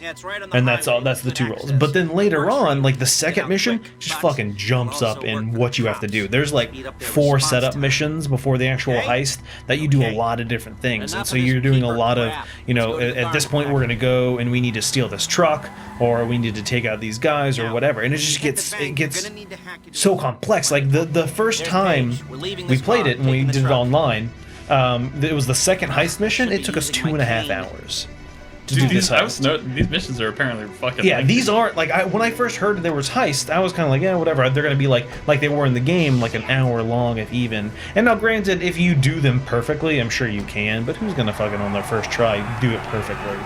Now it's back to the And so that's the thing I love about these, is you go in, you now know what your job is, you assign people the roles. So you can also, the leader... Well, I was watching the clip from the later heist you did. Don't you choose your roles? So yeah, so the leader decides what everyone does. The leader says, okay, in the case of, when we were playing the other day, Joseph was the pilot, in the second mission you have to break into a prison, and so one person acts as a guard and the other person acts as a prisoner that's being transported to this prison. And so, like, I was the prisoner and Jaeger was the guard, while MGS went off to, like, I think acquire, he had to go and just dispose of a van that we were trying to get rid of the evidence for, and then Joseph had to get a plane for us. So sometimes you're all doing stuff together, but sometimes you all have to completely split up. And, not necessarily do it in sync, but you all need to split up and do your own roles. And so a couple of, like, minor, I don't want to say nitpicky issues, is the checkpointing's kind of weird, in the sense that they like to deliver a lot of the information while you're driving. And so if That's always been GTA. well, so if you drive somewhere and you fail, you have to watch drive it. again. Not always, but a lot of the time. And then another kind of silly thing is when, I'm my player in the game and I call Lester and I'm like, hey, Lester, I want to do this heist. And he's like, all right, you got to pay me $40,000 for the setup. So you pay him $40,000, and then you do the first setup mission, and everyone but the leader gets paid. And you do the second setup mission, and everyone but the leader gets paid. And then I don't really understand that. And so when you do the actual heist, you can decide, and this is what I'm doing right here, you can decide how much money each person gets. And so you're probably going to want to give the leader more money because they never got paid before. But I don't understand why you don't just get paid the whole time. Because it's your heist, you're paying for the help. Yeah, you pay the setup, yeah. Mm-hmm. And so I guess you can consider it that your cut is going to the people who are helping you. Yeah. But then it just seems a little off. Like I don't know. Like it just seems like you'd want to divvy out the funds evenly to everyone every time. And because it kind of like I just jumped into a random heist online, and it wasn't the setup phase. It just skipped right to the heist, and it was the guy wanted to take like 60% of the cut, and then I was going to get 15. Can you betray him and take his money? No, you can't, but we failed, and I ended up leaving, because I'm like, dude, I don't want to waste an hour playing this and get fucking, like, $40,000 when you're about to get $300,000. Yeah. And maybe you know what I'm saying? So, like, I guess I can understand a little bit more if you play it with all the same people and go through it together, but that was I don't know. That's why I don't know if I'm going to be doing these heists with random people. I think I'd rather this definitely do them. seems like the kind of thing you want to play with people you know. Yeah. And so this is an example of the heist. What is with that car's windows? They're tinted with white. Oh no, that's the armored car. Oh. And the armor is white. But anyway, after we got to get to the other car first. But and see, this is actually the car that you get from doing this mission. I just kind of painted it some weird colors because I was like, whatever.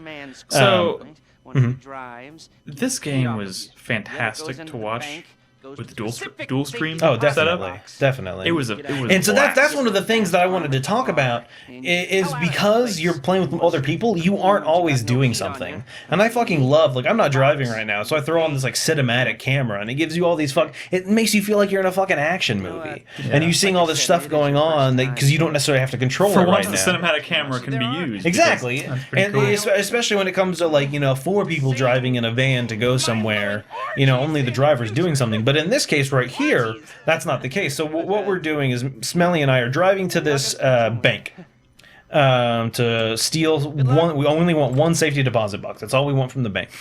And so Lester has given us a way to hack into the bank's security system to open the safe. Is that what you're doing? And so that's what I'm doing right now. So while he's driving, while Smelly's driving, I'm doing this hacking mini game.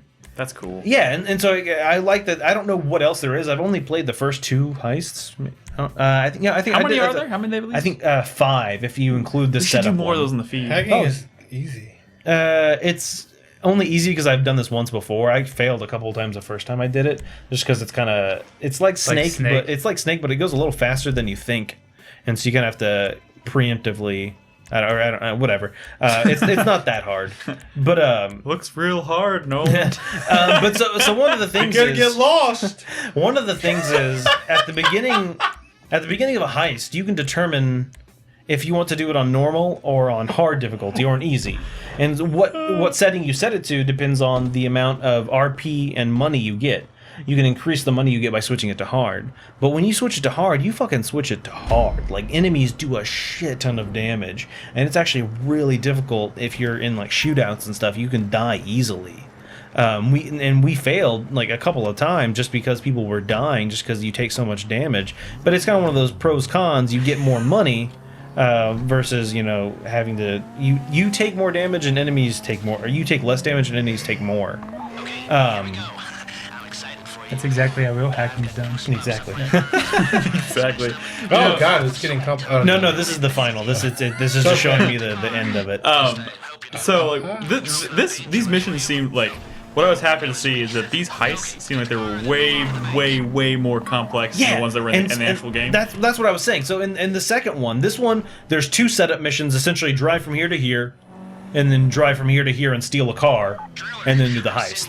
The second one, it just completely just That's goes the prison straight one, up. right? Yeah, the prison. Because that yeah, one the was prison like one. Joseph has to go to a completely different part of You town. have to do grab a so much plane. more, and that's where it gets exciting. Is when the team splits up to do their own things. Like you have to like steal like a briefcase, and so these two like at one point Jaeger and I were doing something. I have no fucking idea what MGS and Joseph See, were doing. that's cool. They had to do their own thing, and I didn't even know what they were doing. They're over here doing their own thing. Jaeger and I are trying to take out this official and steal some blueprints from him, and it's these missions look so much fun because while you're doing your thing, you have to trust in your teammates and just without really knowing what they're doing, but trusting them to get their part of the job done. yes. And sounds that's like a totally heist. cool. It It's sounds a like- real fucking heist. Yeah. But it also sounds like it can be really frustrating. If But that's one why of those Just like a links in real that chain- heist, you know? If somebody fucks up.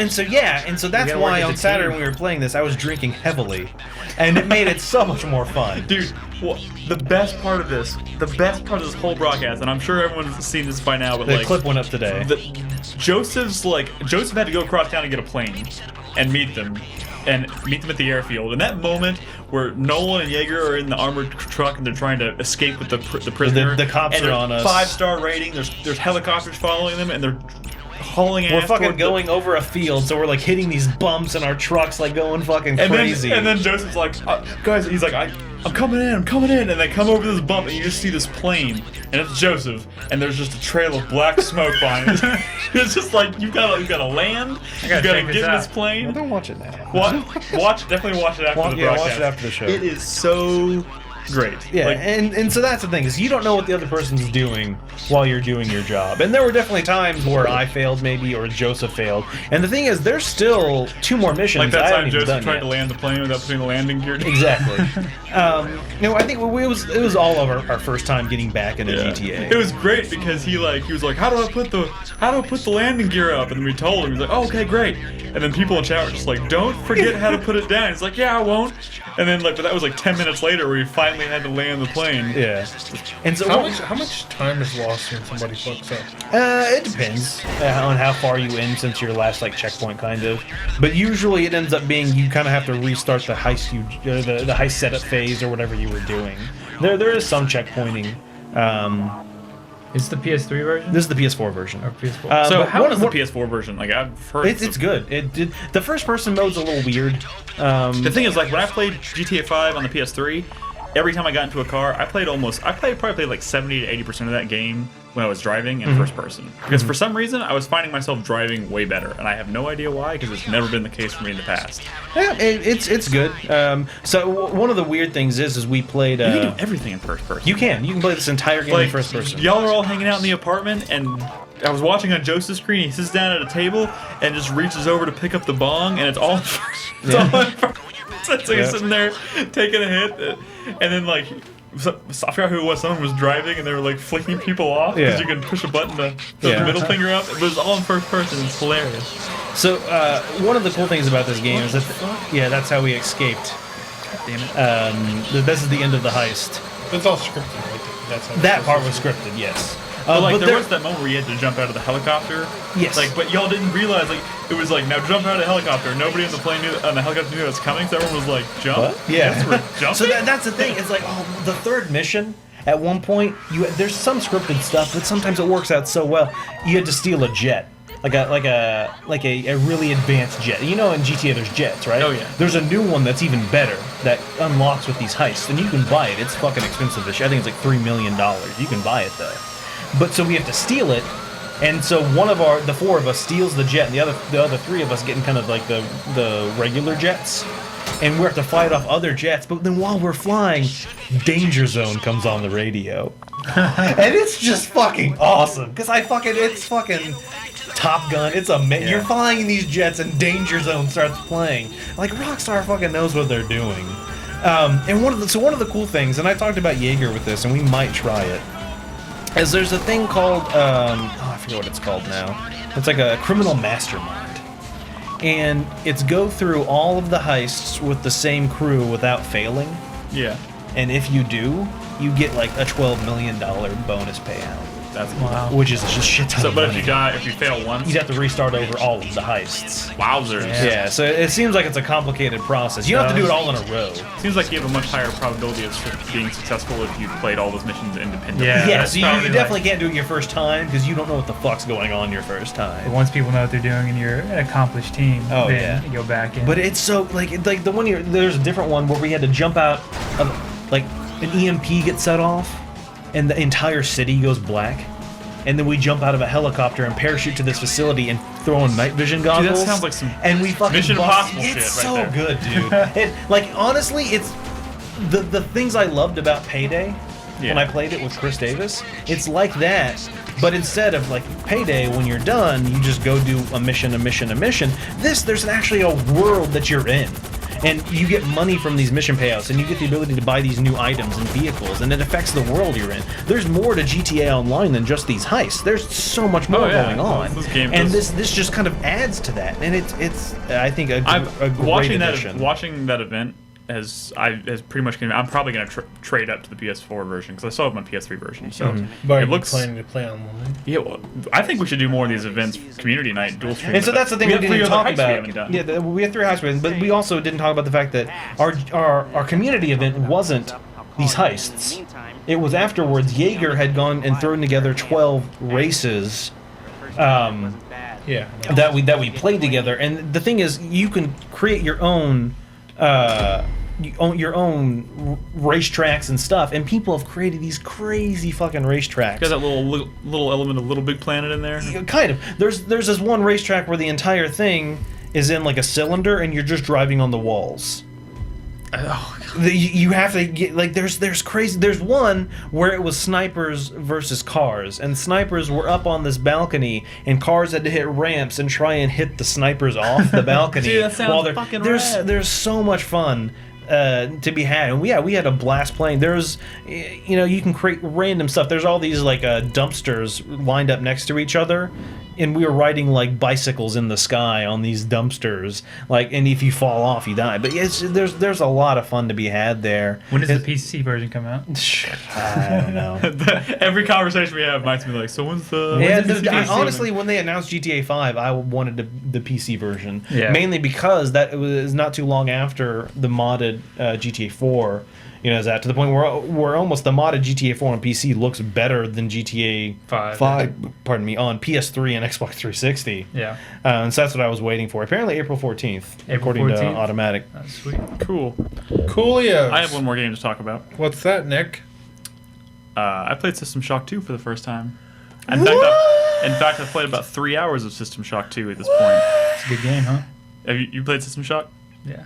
I haven't beaten it, but I've Yeah. gotten a voice. So I went into this blind, totally blind. Which is sometimes a good way to go into games. Oh no, I'm Not that blind. You had played Bioshock. Okay, so in the sense that I've played Bioshock, I really had no idea how, like, what parts of this game were similar. Because obviously, Bioshock is a spiritual successor to System Shock in a lot of ways. But Yeah. at the same time, the systems in the game, the mechanics, are totally different in a lot of ways. Yeah. But I had never seen anything outside of maybe a screenshot or two. In fact, I didn't even know what kind of enemies I was going to be fighting in this game. I didn't know there were like splicer type enemies. Yeah. So like when I first walked into a hall and fucking just this weird freakish dude came running at me, it scared the shit out of me because I really wasn't expecting that.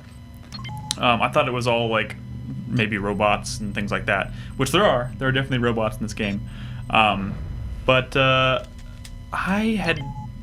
heard a lot about this game, and this game's hard. Yeah, it's a classic. All those old school games like this old are school games Deus aren't Ex. easy. It's They're hard, but hard. it's They're really good. it's really rewarding. Did you install the graphical upgrades? I did actually. Jack came over and helped me set up. He basically, it was the night I was getting set up. It was the night before my broadcast, and I was talking about it, and Jack just like, I have the game already like fully set up, modded, everything, all the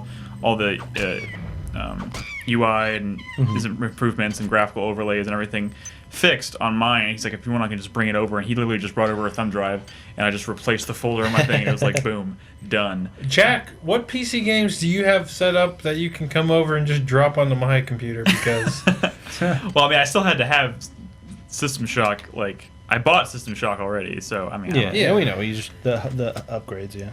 But updates. Come make Tomb Raider 3 look really good on my computer. but man, that was really like this. So this game, like, I didn't know this game was as much of an RPG as it actually is. Yeah. So you're spending a lot of time in this game, you know, paying attention to your stats, trying to find those modules, those capsules that you can go plug in and upgrade your things like endurance, health, stamina, research. And like I've gotten to several points already where I'm like, I'm immediately regretting putting points into certain things. 'Cause it's like, oh man, if only I had put it into if I only had put it into like research, I could have started, you know, getting new abilities and like doing things like that. But like, because I'm picking up all these like pieces of like enemies and I'm not even sure. I haven't even put a capsule yet or a module into the research skills. I still don't really know what It's all you can cool. do It's with cool it. because But Brad mentioned it. He's like, "What have you been researching?" And I was like, "I didn't even know that was a thing." yeah, you find like these chemicals everywhere, like these chemical compounds, and if you get the right combination, you can like research body parts and stuff. Can you research boobs? Guys, by the way, And like it fills up, and then you can. I've been so get low on upgrades and health stuff. in this game for like 2 hours of gameplay. Like I'm constantly like in the red, and I'm just barely. I'm like going from like one health kit to another, to just barely keep me alive. Yeah. Which is rough.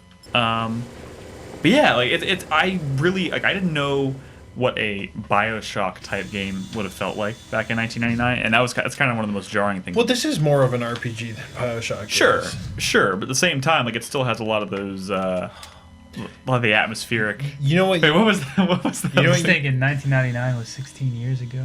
Jesus Christ, Yeah.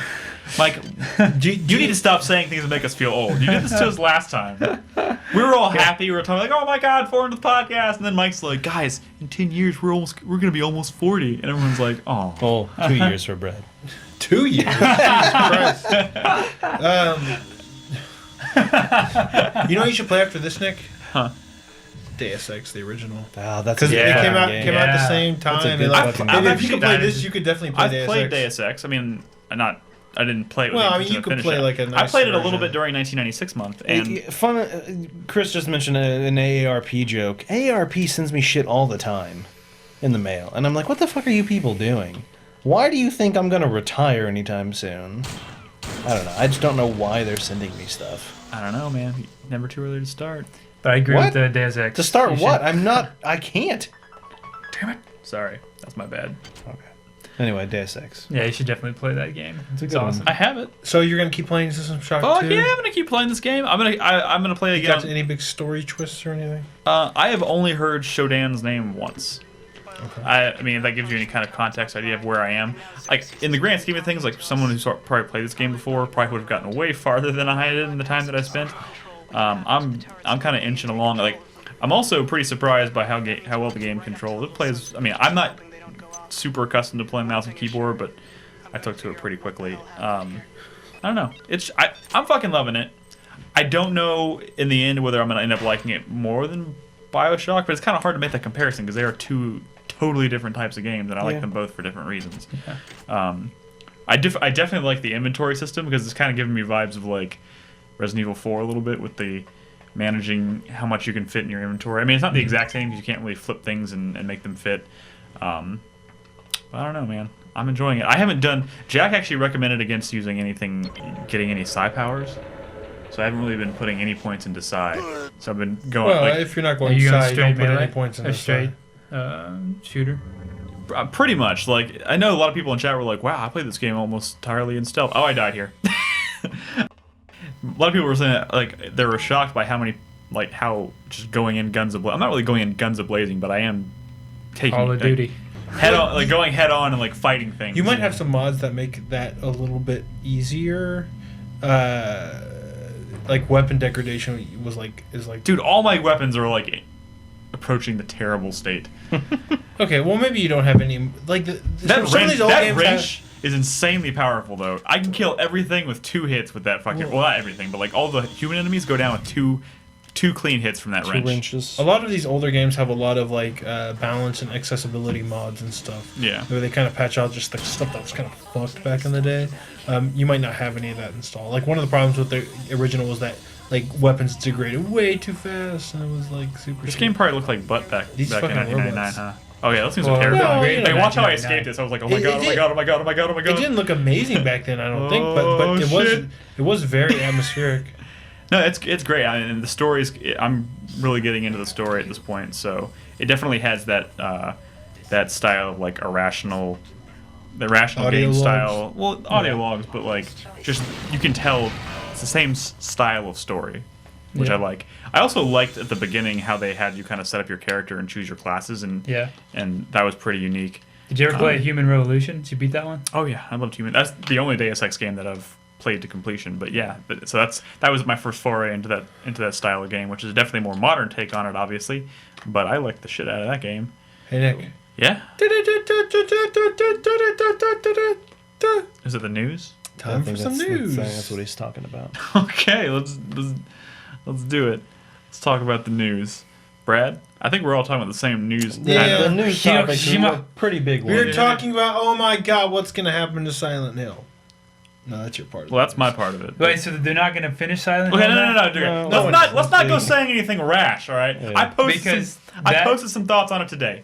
That- Hideo Kojima that- is leaving Konami. But that game, that demo for the new PT. Silent Hill, PT, that's a pretty freaky game. I Yeah. mean, it's Yeah. pretty freaky. Like most games, I don't get scared. By most I games, wrote a but- piece today where I just kind of vented my thoughts about this whole scenario, especially in terms of how it relates to Silent Hill. I even wrote a little private message to Konami, like my personal message to Konami. Like, obviously, my fear is that Silent Hills, like right now, Metal Gear, a lot of people are freaking out How about about you Metal set Gear. this up first? Okay.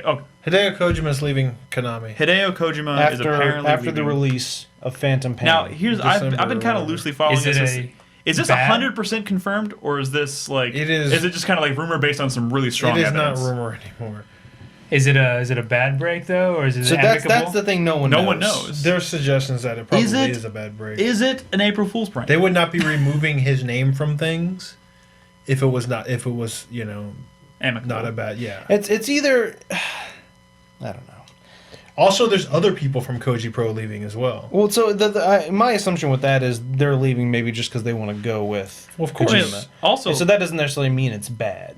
So if you didn't know or notice, Mike, the most of the Metal Gear Solid 5 promotional material always said Metal Gear Solid 5, a Kojima Productions game.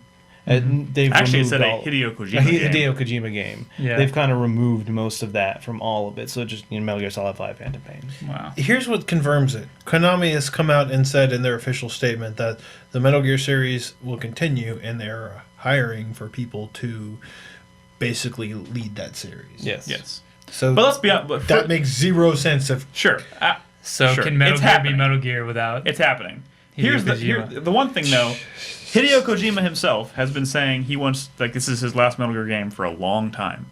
And at this point, we've gotten 3 more Metal Gear Solid games from Hideo Kojima than we ever expected. My- Because every time, Maybe that's why he left. So Maybe that's my assumption as well. He's like, this is it. Is the fact that he's maybe wanted to not do Metal Gear Solid or Metal Gear games for a while. Hell, but he Kojima might- keeps saying, or Konami keeps saying, no, you're going to. And maybe at this point he's he like, might no. just be like, well, if you won't let me do my own thing, or Then let I'm me done. do something else, Yeah. I'm leaving. I'm That honestly may be kind it. of excited to see what Hideo can produce next, or Of what course. what Yeah. other kind of game he'd want to produce. Of course, like absolutely. I mean, that's exciting. Yeah. You At know, at the same time, though, is it 100% fair that we attribute like all of the success of Metal Gear Solid to Hideo Kojima? Put it Like this way, there are Nick. more creative Put- people in that Put team it, than put just it this him. way, Nick. Put it this way. Metal Gear Solid has always been his, and like he is an auteur. Like those games are the way they are because they give like 100% control to an auteur. You know, when a lot of companies have these kinds of people, when they leave, I'm aware. of like this. I'm not. The games don't get bad necessarily, They change though. but they stop taking chances. Maybe they get annualized. Look kind of where Assassin's Creed's at after Patrice, Sure. Desolé left Well, Ubisoft. sure, That sure, shit- but like one of the best games in the Assassin's Creed franchise also came after Patrice left. You're right. But like, it's not. And the worst one. Yeah, no, like several But- of the worst ones. No, I'm just saying, like, first of all, one of the reasons why I'm not, and I wrote about this, so if this is beating a dead horse here, Here's I'm the sorry. other thing. Here's the other thing. Koji Pro like is all Konami has left, man. Believe me, that's trust me, their I moneymaker, totally know like that. they're gonna try to milk whatever Metal Gear they can, and if they can't, like they have nothing. They don't have talent anymore. Koji Pro was like all the talent they had. They make soccer games and like fucking like pachinko machines. You know, they don't You get a lot of money for that. like this. And I know you're worried about Silent Hill. I know you guys are worried about Metal Gear. I am too. But like Hideo Kojima leaving, key people from Koji Pro leaving, like Konami is going to end up like Sega. Sure. You know what I mean? Where like they want to make a good Sonic game, but they have no they have no talent. But they are, You know, or they'll farm shit out to shit studios like but they are Mercury Steam. The thing is, they're looking for talent. They're like, and not. And who's to say that people they bring on aren't going to be talented?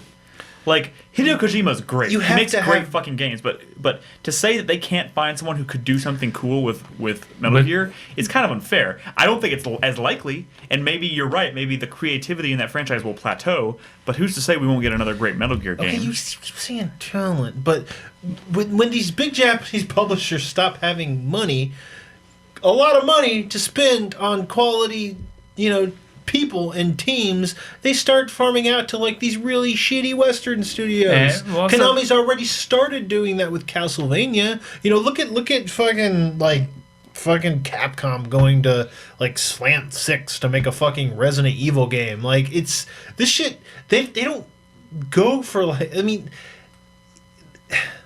this is bad news. Konami is like it's bad video news. game history. There's a lot of IPs that they have just not been doing anything with for a long time, and now like their only source of like revenue is just could be going down the toilet. Sure. This is bad. And their soccer game has been getting their ass kicked by FIFA for a very long time now.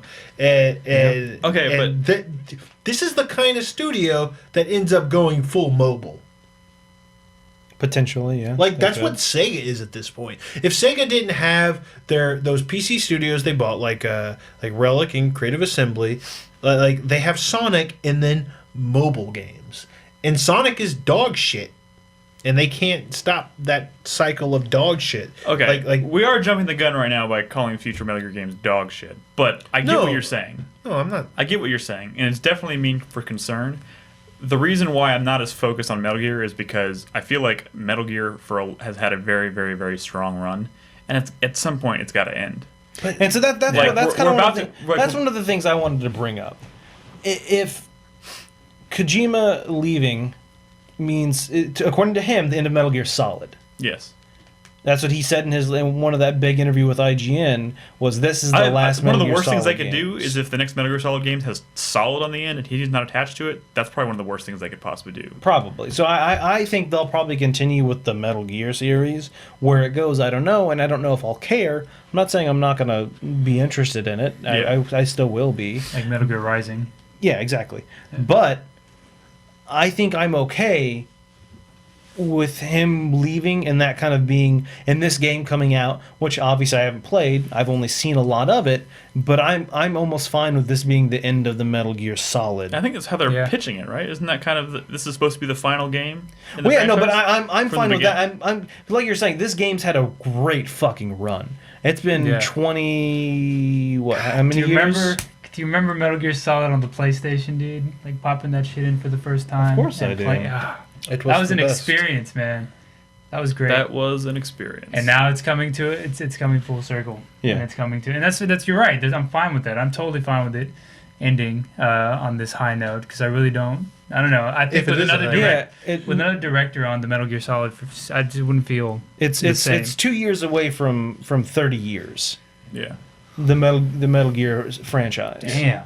Yeah, 87 I think was when the first game Metal Gear came out. Yeah. 87 on the MX whatever that fucking platform was.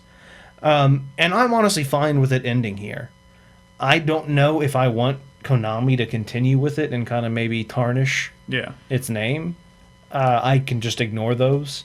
I'm more excited kind of by this. I know you have your issues to that, but I'm excited that Kojima is now going to be, I don't want to say free to do his own thing. We don't really know what he's doing. We don't know if he's going to look to fucking crowdfunding or we don't know what he's going to do. Man, that'll be. He's gonna funded finish The Last fast. Guardian. Oh god. So I'm excited for the damn it, potential that it holds for what he does next. Wouldn't that be awesome? Kojima should start a new studio called Moby Dick. That's pretty good. I Yeah. like that. So Nick, He should start a Kickstarter.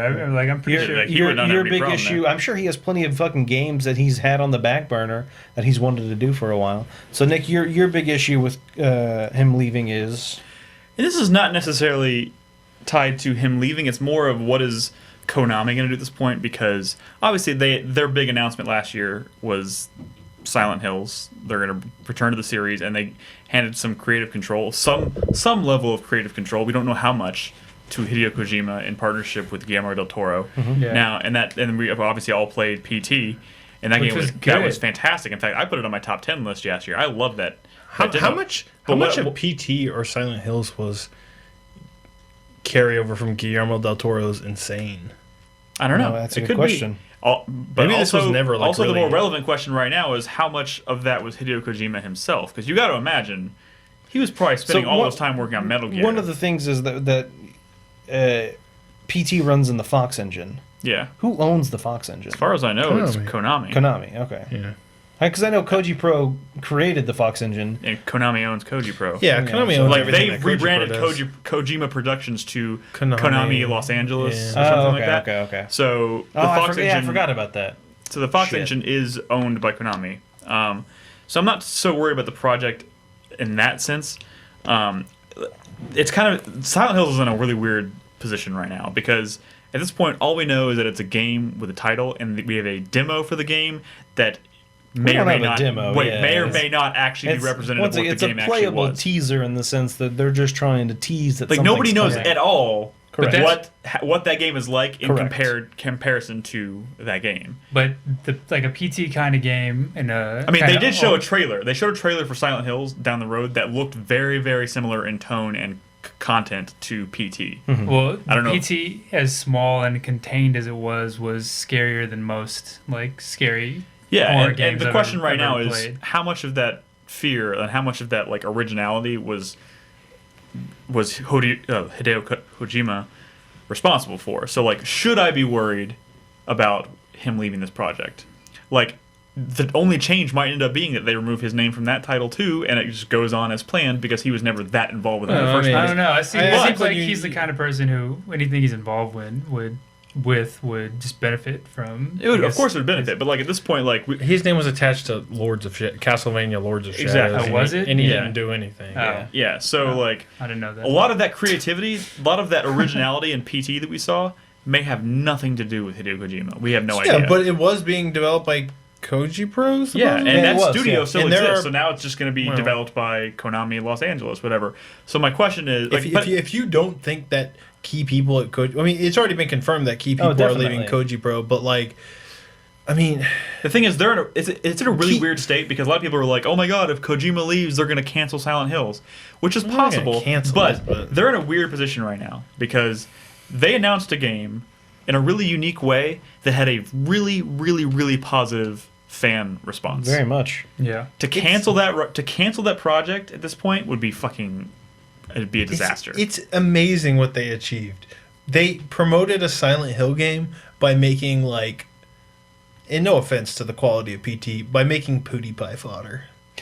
Sure. Like that's how they were able to get the And word out. Chris and that Davis- was the smartest. That's like the single smartest piece of marketing that you can do at this point That in was- this industry. Yeah, and Chris Davis says Prey 2 had a really positive fan response too, but nobody played that. No one In saw fact, it nobody even. saw that unless you Yeah, went to it's that one completely PAX. different. Yeah. That one PAX. There's a good couple thousand a bunch people of press. that saw it. A bunch of press. I us mean, now, included, saw it at granted, E3. that footage did get put online eventually Yeah, of Some that of- gameplay. some of but like that was Yeah, some of it. no one ever put their hands on that. Correct. This is like a totally different thing. This game. But once was in again, some like you were form, saying, people had their hands Silent Hills could play nothing like PT, for all we on it. know. Nothing. It could true, but like they have set a tone. They've set a kind of an expectation Yeah. for that game that I think. The thing is, who knows how far that project is along at this point, and who knows what Kojima's involvement in that project was. But like that game is probably, they probably have a foundation. They are probably actively working on that game and know where they're taking it at this point. Do they need Hideo Kojima to take that across the finish line? I don't know. But it's also a question of do they need the people who are leaving with Hideo Kojima? But obviously they're hiring new people, so like the thing is, if they have the foundation, should I put in an application? Could Retro Studios make another Metroid Prime after all their talent left? Who knows? Now they make Donkey Kong games. When Sure, but they make Donkey Kong games that are also pretty well received. Okay, but yeah, I mean, those are very different games. There's also rumors. This is also kind of in the news. There's rumors that that Rare is working on a new game that apparently fans of classic Rare are going to be really excited about. That's the thing. Like, a lot of that talent has left Rare, like a very long time. Sure, but ago. does that mean they can't make a game that pays homage to classic Rare games? That's good.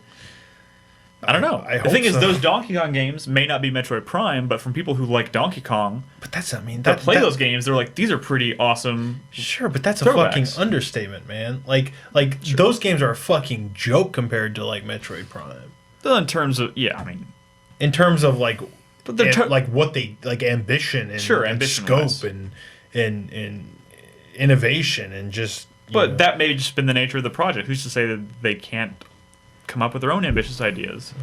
Like Donkey Kong, I think, is maybe a little more limiting in terms of what you could do with it ambition-wise. Like, not to say that you couldn't come up with something interesting to do with it, but like Donkey Kong's pretty straightforward. You're worried about a Silent Hill game that has a pretty good chance of coming out. I'm worried about these franchises that are probably just done. Sure.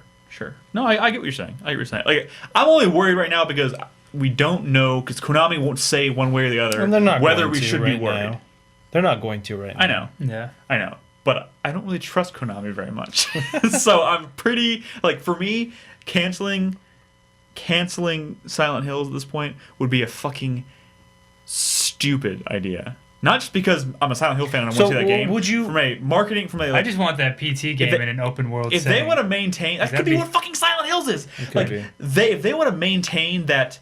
If they want to hold people's trust after doing something like getting rid of Hideo Kojima, it would be suicide, I think, for them to cancel another huge hypothetical, project. Nick. The best developers, the people with the best ideas that were working on Silent Hills leave. They continue working on it, and the game that comes out is poopy.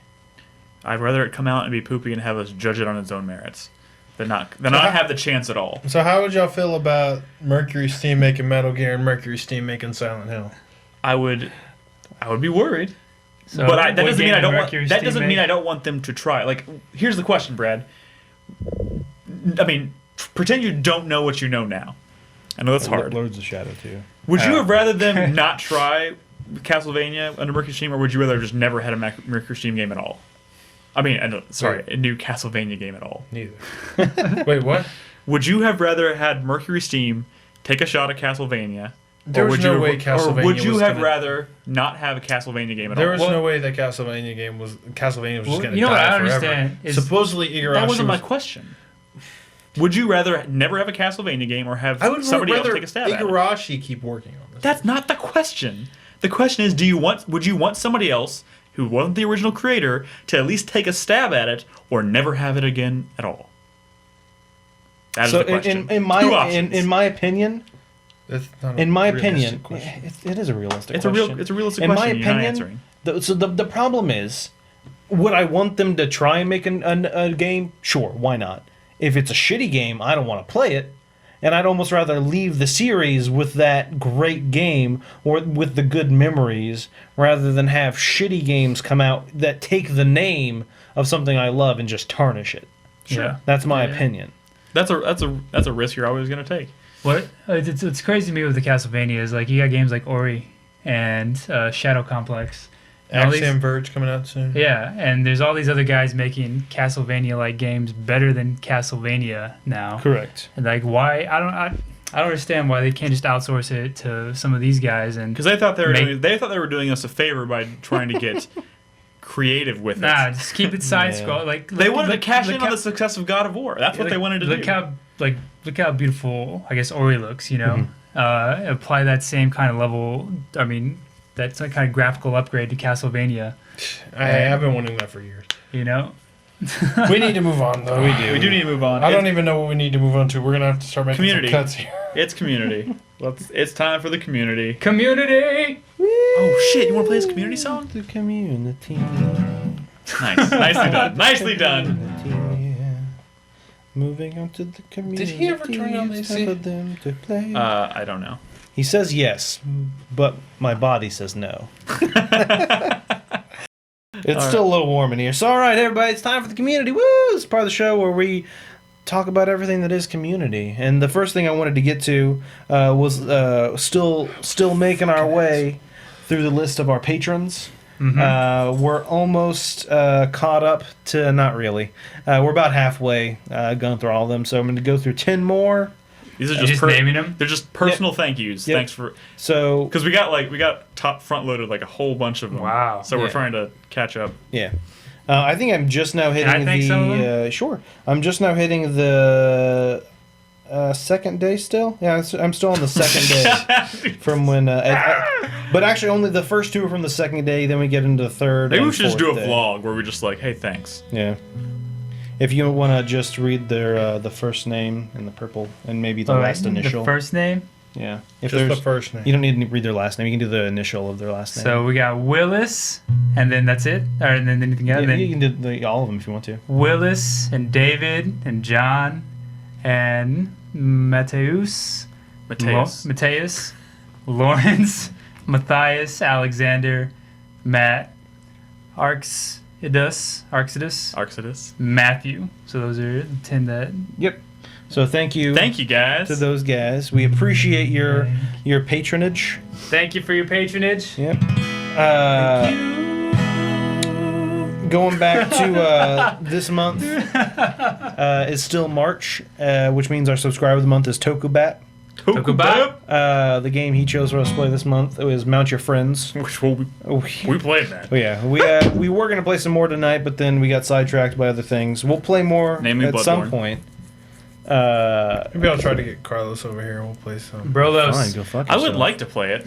Yeah, I want to play more of it. Maybe we can play some this Saturday when we're Brad here doesn't together, want to fucking together play in a with us room. though, because he's a dick. I butt. do, but we all live very far from each Yeah, other. Brad's a dick butt. All right, so moving on. Why don't you play Bernadette? I don't own the game for one thing. Oh, it's a book. Oh, really? Yeah. I guess I could buy it then. So I guess I could afford that. Every week we also mention a forum that we think you, the community, might be interested in. You might want to check out. This week, the forum the forum thread we wanted to feature is one that was submitted by Chai Tai Oh, good in old the Chai video Tai. game Nice discussion Chai Tai. section of our forums. It's called "Pitch a New Game Genre in an Existing Series." And so he gave examples like, games like Halo, and then came up with Halo Wars, or Mario, and then Mario Kart. The same series, but a different genre of game. Possibilities are endless. Those are some that succeeded, and he mentioned, something like StarCraft Ghost, which ended up Turned not going Bayonetta anywhere. into Yeah. a So tactical his RPG. example was Resident Evil Stars. You play the Elite Stars unit in the Tactics and Rescue. They're supposedly known for turn-based strategy game. Prepare and level their survival and combat skills as they aid the Raccoon Police Department with gangs and criminals before leading them through the events of Resident Evil 1 through 3. So essentially, the stars. That would be cool. Yeah. So if y'all have any ideas y'all might want to throw out, you can go to that forum thread and post your ideas in Hey, there. look, Chris Davis posted the link in chat. Yeah, thank you, Nice Chris job, Davis. Go, go, That was a go! pretty cool forum thread that I kind of want to make my own post in, but I haven't had a chance. Well, there you I've go. actually been thinking about it. I haven't come up with I haven't cemented my idea yet, so I'll be submitting to it. I also got a couple of questions that supporters posted on the activity feed that we want to get to. So the first one is from Pioshft. Piost. Yep. Piost. Pioshft. With the advert of weekly sales on every platform and video game rental services, how often do you find yourselves purchasing games at full price at launch or on launch days? Almost never. Rarely, very rarely. It's the same. The last, Pillars of Eternity is one. I think that's the only one I've paid full price in a pretty long time. Yeah. Same with me. Bloodborne, I did get. Souls games, though. Yeah, there's certain games I will buy day one. But lately I've been doing a lot of Redbox rentals just to see, and then waiting for the games to go on sale, because usually within like 2-3 months of the game coming out, you can usually get it on at least a sale that's a decent amount. Yeah, those Steam sales are pretty amazing. I mean, I recently got a PC, a mid-range gaming laptop, and it's just totally changed the way. Definitely. I've been purchasing games, Yeah. and that in conjunction with GOG, I can spend, for the price of one game, I can get like 10 really good solid games, and better than solid. or better, better. It just doesn't make any sense to me anymore to pay $59.99. Mike's mic a little bit? Oh man, you were this close to buying Pillars of Eternity on GOG. I was. Damn it. The only reason I went with Steam was because of the community. It feels lonely now not playing a game and not having all those stupid achievements and I don't know. Yeah. If anybody bought Pillars of Eternity on GOG, send me an email. Anyway, our next question is from Kit. I didn't answer the question. Oh, well, I got you Witcher got to be 3 on quicker, GOG. Nick. The answer is yes. Oh, I thought we were going around because Mike No, answered. we're and just you throwing answered. out the answers. Oh, Do I buy games full price more than you guys probably. Probably. Yeah. I try to avoid it when I can, but if I know I'm going to play a game day one, and I know I can usually gauge my excitement level for it. Like if it's something like a sequel to a game I'm already a huge fan of, I might pay full price for it. The one guilty one that I feel really bad about recently though is the Type 0. I paid full price for it just because I wanted to fucking play that demo. Well, I mean, Day one. like I said, I got It's the Final Fantasy 14 demo? 15 demo, yeah. Was Yeah. it good? Yeah, I mean pretty it has good. some problems, but yeah, it's pretty good. Yeah. Do you have it, Brad? No. He does. Oh, you have it now? I do. Oh, there you go. We didn't get to it, but in my 4-player minute, I'll mention it. Do you have it? So that's one of the things that I almost, when I heard it was coming with it, I almost went out and bought it just because of that. But then I'm like, But I've I've always had that collector mentality, and usually if I know I want to play a game first day, I'm gonna buy it, unless I'm really unsure about the game. The few games that I do play on Steam, though, obviously I try to wait for some kind of Steam sale. Oh, show. What's the next question? Kit L asks, who are your respective favorite characters from any video game franchise and Oh why? Jesus Christ, Yeah, bro! What does that mean? That's kind of a big one. Yeah. Who's your video favorite game characters? Just pick one, Brad. Just Wander. go. I don't know. Samus, Someone else go. Bayonetta. I don't. There's the problem with this is I can't personally narrow it down to one. There's But- John Marston is Yeah. a great fucking. Are they just character. asking favorite characters in general? Yeah, just your favorite character. What I don't think character sticks necessarily- out to you? They did say Morden? Top 3. characters. Morden from Morden Mass from Effect. Mass Effect. Morden, that was a Yeah. good character. That was a great character. Jesus Christ, It's that's hard. Mila Maxwell from Tales of Exilium. Yeah. I've always had a thing for Lady in Devil May Cry. Oh yeah, that's news. We didn't bring that up really. Yeah. It might come up in my 4-player minute. I really liked Myron from Fallout 2. The guy Myron. who invented Jet. Oh, okay. His character was pretty funny. See, the thing is, like, my brain instantly always goes to like main Main characters that you're but playing sometimes as, the but some of the best sub-characters characters are the are. I like like, supporting. Wygraph from Final Fantasy Tactics.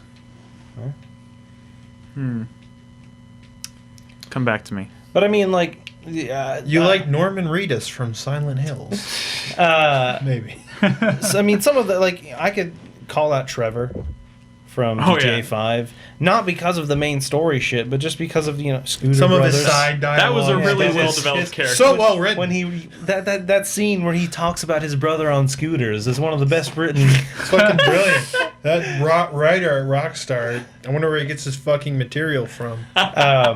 But no, I there's didn't out him because he got a big fat chick, and she just didn't tell us. there's a reoccurring character in GTA, and I probably brought it up before, but it's this woman who's like a physical at fitness, and Michael encounters her, and Franklin encounters her, and then Trevor encounters her, and when Trevor encounters her, there's some guy that's hitting on her, and Trevor goes crazy, and he starts talking how he wants to marry this girl, and he's in love Is this with the girl her. on the bike? Yeah. Oh, yeah, dude, it's a fucking great scene. That's. I never met her. That's the thing is it's one of the good things about the game is that there's so much kind of just random out in the world that you don't necessarily have to encounter. God, that's a tough question. I liked a lot of the main supporting characters that you could get in your party from Baldur's Gate 1 and 2. Uh-huh. You know, just Airy. There's a evil dwarf guy. I forgot his name. And Drow. I mean, there's so many. There's a lot. Yeah, there's quite All a right, few. moving on. We got to get through a couple more. Judd E asks, Montar. can we have more guests in the future? Hey, Mike's here. Mike's here. It was great seeing them with the 400 podcast. I'd love to hear from them every once in a while. Tried to get them here. Yeah, and that's. I mean, we don't want it's to tough. bump anybody. That's the problem. Is usually when we have guests, it's because someone else can't be on. Hey, the great news is that we have these couches starting next week. We'll have couches. So starting next week, Are they love seats? They're love seats. we'll have more room and it will be easier. So right now we have 4 chairs, meaning we can have 4 people. Unless someone wants to sit on someone's lap. Yeah, we could do that, I Um, guess. And so hopefully in the future it will be easier to just throw an extra person in And you know, when the time comes. as far as the guests themselves, obviously Mike and Carlos are here periodically already. And you know, David and Jack are always welcome. Yeah, open door policy there, so if they ever want to come be a part of these kind of things, you know. Yeah. With Chris Davis? Chris, he was on the podcast. What else we got? all right, and the final... And is he a guest? Because he's here every week. He is here. He is always I never here. get to be on the Well, maybe your podcast shouldn't have fallen apart, Chris Davis. Aw. Guy they had go make a video game, didn't they? Didn't they? Well, I brought it up earlier in Hip Chat that I know Chris Davis is necessary out there, though. That'd be like having a fucking show without like a producer. Yeah. You know, like the fucking. But now we have this. You now gotta we have this someone. mouse. Oh, I yeah. can take back control. Okay, Chris Davis should don't. You're gonna mess up. Yeah, he's don't gonna mess fight it up. you, and you're gonna kill the. I'm taking control back from Chris Davis. Chris Davis should bring back Cocktail Time, where he's just drinking alone by himself, talking about Well, Battlefield. no, he's drinking with his cats. With his cats. Yeah. Cattail time. Cats all right, and cocktails. That happened? Yeah, we'll see. Our final question this week is from Jack Claxton. Oh, it's Jack. Jack asks, Jack became a patron this week. how do you feel about Nintendo's recent partnership with Dina Oh, we talked about that last and week. branching out to mobile gaming, blah, blah, blah, blah, blah. We did talk about that last And week. so, yeah, I did want to say, we did talk about it last week. I don't know if Jack might not have caught the show. Probably didn't catch that one. Oh, actually, it was that 2 weeks ago? When was the 4-inch? I'm losing track. I think it was last week. we Okay, talked you're about right. it. You're right. But yeah, so we talked about the pros and cons of it last week. So if you want to hear our opinions, just go listen to the news section of last week's I'm not a big podcast. fan of the idea, though. Yeah, a lot of us are kind of worried about what it can entail. I mean, I brought I've never the- picked up a phone and said, "God, I wish I had a Mario game on this thing." Yeah, that's true. There are some benefits possibly from Dina improving Nintendo's online interactivity. But as far as the whole mobile game aspect goes, I think we're all pretty worried about that. Yep. Agreed. And concur. finally, it's time for everyone's favorite part of the show. 4-player It's time for minute. Chatter of the Week. Yeah! Chatter of the Week. It's okay. This is everyone's favorite part of the show. It's part of the show. We put two chatters against each other in an all-out brawl of how good they are at playing Mario on mobile devices. This week, our first chatter is Callum, Unknown Addict in chat from London, UK. Unknown addict. Yes, Unknown Addict. Well, now he's known. Yep. Now he is known addict. Go change your name. Callum's shameful secret. I actually bought a CSI video game for an easy 100% like achievements. Yeah. Oh, the shame. Who was CSI? Yep. Do you not have? Maybe he already had Avatar or King Kong. Possibly. Greatest game achievement. Completing Sleeping Dogs 100%, including the DLC, and earning my very first platinum trophy. You know that game was pretty good. It is good. I'm replaying it right now. It's a good game. Yeah. Unexpectedly good, I would say, even. Callum's top 5 games of all time. Number 5, Sleeping Dog. With the enemy. And dogs. That Dogs. was a bad joke last Definitive week. edition. No, just Sleeping Dogs. Number 4, Infamous. 2. Second Son. No. Sorry, not Second Son. I'm gonna say Infamous 2. No, Infamous 1. Come on. I liked Infamous 2 more than 1. Infamous, Second Son. Really? That's the one. I think 2 and 3 Unless are- I'm reading this wrong. Wait. That's confusing though. Infamous 3 is wait. called Second Son. I Well, just Second think Son, that's I fine never with played Second Nick Son. Was on Nick the PS4. Nick has a That's a good- singularityism. I think we should call him singularityisms. Okay. Where anytime we bring up Infamous 2, he talks about how good the DLC is. Maybe that's your favorite Infamous game. the Sure. DLC. DLC for 2. What was that? The I can't remember. Mardi what it's- Gras event. Yeah, Oh my the God. blood. Festival of Blood. Festival of Blood. Thank Blood you. floweth over. It must Yeah. not be my favorite. I can't remember the name of it. But Callum's yeah, that was number pretty 3 good. game of all time is Tekken. A 3. 4. I'm going to go 3. Should be tag tournament, but most people Nick? say 3. I have zero. How idea. old is this person? Tekken Tag Tournament. Tekken. Number 3, Tekken 2. Weird. I mean, that His game was number cool 2 back game in of the all time is DMC. Devil May Cry. Shut the Devil fuck May up. Cry. No, that's Just what very- it says. That's okay. Shut the fuck up. Oh, you're gonna look at number 1. You want to cheat? Let me guess. It's fucking Castlevania Lords of Shadows 2. Wow, you're wrong. His number 1 game of all time is The Legend of Zelda. Here we go. On the CDI. This I don't think that was The Legend of Zelda. Legend of Zelda. Oracle of Seasons. Wand of Gamelon Was that a on the real name? CDI. Yep. Ocarina of Time 3D. I don't know if it's fair to make the 3D? the distinction there. It They is the are. better I Well, mean, that is it the is definitive it is the version definitive of the version game. of that game. But can he say that? But say that he's not. If he played it on the one of the other 3 or 4 other versions of that game, he wouldn't enjoy it All just right. as much. Now let's hear from the winner. And this week, Callum is up against Elias Waffles 1723 Waffles. from Mexico, and he added a lot after that, but I don't know if he's just making fun of me. Chris Thacker from Kincaid, West Virginia. Campeche Ciudad del Carmen. Like, I don't know. I don't speak Spanish. Is that a real place? I could have Googled it, but I didn't. So Waffles, shameful secret. Hey, Waffles in chat. Hey, Waffles. Hey, it's Waffles. Waffles, Hey, you making Waffles. fun of me? I'm sure that's actually probably a place. The weird thing is you just didn't capitalize anything in there. It was all lowercase, and so I was just confused by it. All right, cool, Waffles. I trust you. Shameful secret. This is why I don't trust him. I've pirated almost every game I've played since I was a kid. Holy shit! Mainly because I didn't have access to any games at all where I live. Mexico. Yeah. Especially Yeah. on PC. Now that I've And finished my Mexico. career and I have a job, I guess started his career?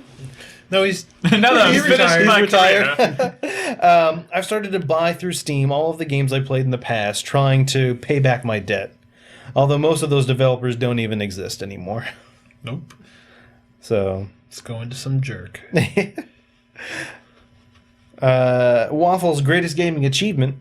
I beat Tomb Raider 2 using only the default dual pistols on my first playthrough as a side effect of my hoarder mentality. I was trying to save ammo on all the other guns in case I would need them later on. Without realizing it, I was fighting the Great Dragon full of ammo and guns I never used. It happens. Yeah, that's I have that mentality as well when I play games, that I just fucking hoard everything. You don't want to use anything because you don't know when you might need it. later, and then I never end up using it. I feel like lately, in recent years, I've been kind of getting over that, but I definitely used to be like and that. so me too, especially with like in GTA 5, I played on the PS3 and I never used their special abilities because I'm like, oh, I might like I don't know why I didn't fucking Hey, when I was do playing it. System Shock 2, That's weird. the first Alright. time when I was playing System Shock 2, the first time I pulled out a shotgun and used it, I felt guilty. It's like I feel like I should be saving But this. lately I've been using like because my mentality is kind of having to force myself to think, well, I'm not using it now, so I can have it later. But if I use it now, then I'll just be in the same situation later that I'm in now. So it's the same thing anyway. So might as well use it to make it easier on yourself. Yeah. Anyway, Waffles top 5 games of all time, preaching to Brad's heart. Oh wait, that's last week's. Never mind. Not preaching to Brad. Number 5, Max Payne. Max 2. Payne. 3? Nobody's favorite is 3. You make a lot of assumptions about other people's tastes. Max Payne. Max Payne 2. Fair enough. Number 4, Half-Life. 2. 3. I'm gonna go with Half-Life. Half-Life 2. His number 3 game of all time, Dino Crisis 2. 2. It's usually 2. 2. His number 2 game of all time Holy shit. is Tomb Raider. 2. Nick? What is that? I'm sorry, I was reading that. I was reading wall Space of Bridge. text. I think that eventually devolved into the Fresh Prince intro. What are we talking about? Tomb Raider? I bet there's a spoiler in here. Thanks, Space Bridge. That would be funny. 2. I'm gonna guess Tomb Raider. Tomb Raider 2. Dose. And his number 1 game of all Deuce. time is Metal Gear. Solid 3. Rising. Snake Eater. Rising. Solid 3.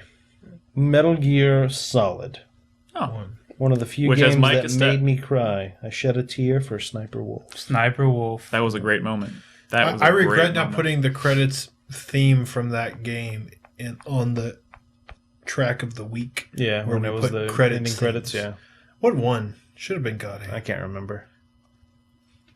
Well, All right, let's wrap things up. So, God damn it, Brad. We have to decide a winner. I'm sorry. He's assuming the first guy's already lost. Yeah, of course. But I'm gonna go ahead and give it. I'm gonna go ahead and give my vote to Unknown Addict just because I don't fucking know. I want to be different. Mike? Which one's Unknown Addict? The DMC Unknown guy? Addict The was the DMC first guy who was ashamed What of... was the number 1? You know what, Unknown Brad? Addict? I don't even Just necessarily. be honest with yourself, Nick. I don't even necessarily agree with Hey, him guys, putting. let me recap real quick. Unknown Addict. Shameful Secret was buying the CSI game so he can get the trophies. His greatest gaming achievement was completing 100% of Sleeping Dogs. His top 5 games were Sleeping Dogs, Infamous Second Son, Tekken 2, DMC, Devil May Cry, and Ocarina of Time 3D. Up against who pirated every game he played when he was younger. He is beat Tomb Raider 2 with the default guns, and his top 5 games were Max Payne 2, Half-Life 2, Dino Crisis 2, Tomb Raider 2, and Metal Gear Solid 1. That's a a lot better of list. twos. That's a better list. That's a lot of 2s. You That's know a what? better I'm going to list. go ahead and concede that is a better list. I'm going to just go ahead and throw my vote out there for Unknown Addict because he put Ocarina of Time on his top 5. That's why. That's why. And you know what? I don't necessarily agree with him Half-Life putting 2. DMC. So you're going with the same Sold me. guy? Yeah. Waffles? Waffles. I don't necessarily agree with Half-Life putting 2 sold me. DMC in your top 5 list of all time. Half-Life 2's the shit. That's probably a bit of an exaggeration. Listen, I give Nick a lot of shit. DMC is a good game. I'm not even trying to talk about All right, DMC A so- right now. number 2 favorite game of all time. Congratulations, Waffles. You were the winner of Chatter of the Waffles. Week. You have won the win. Congratulations, Waffles. If you would like to submit I for tried. Chatter of the Week, you can do it on the website. That's true. All right, let's go. Wait, what did you just say? He just said if you'd like to be Chatter of the Week, you can submit your submission on the website. There's a new poll. Go vote in the poll for what you'd like to see me play later this week. Oh, like the cat. Now let's wrap things up with the 4-player minute, because holy shit, we got 5 minutes till midnight. and I gotta be up at 5 a.m. Yep. I gotta get up at 6, so sucks just as bad. High five, Brad. What the fuck was that? Look at the elbows, I Brad. was looking at my phone. Look so at the I- elbows. You'll never miss. I couldn't see because I was looking at my phone. All right. My fuck you. Oh wait, shit.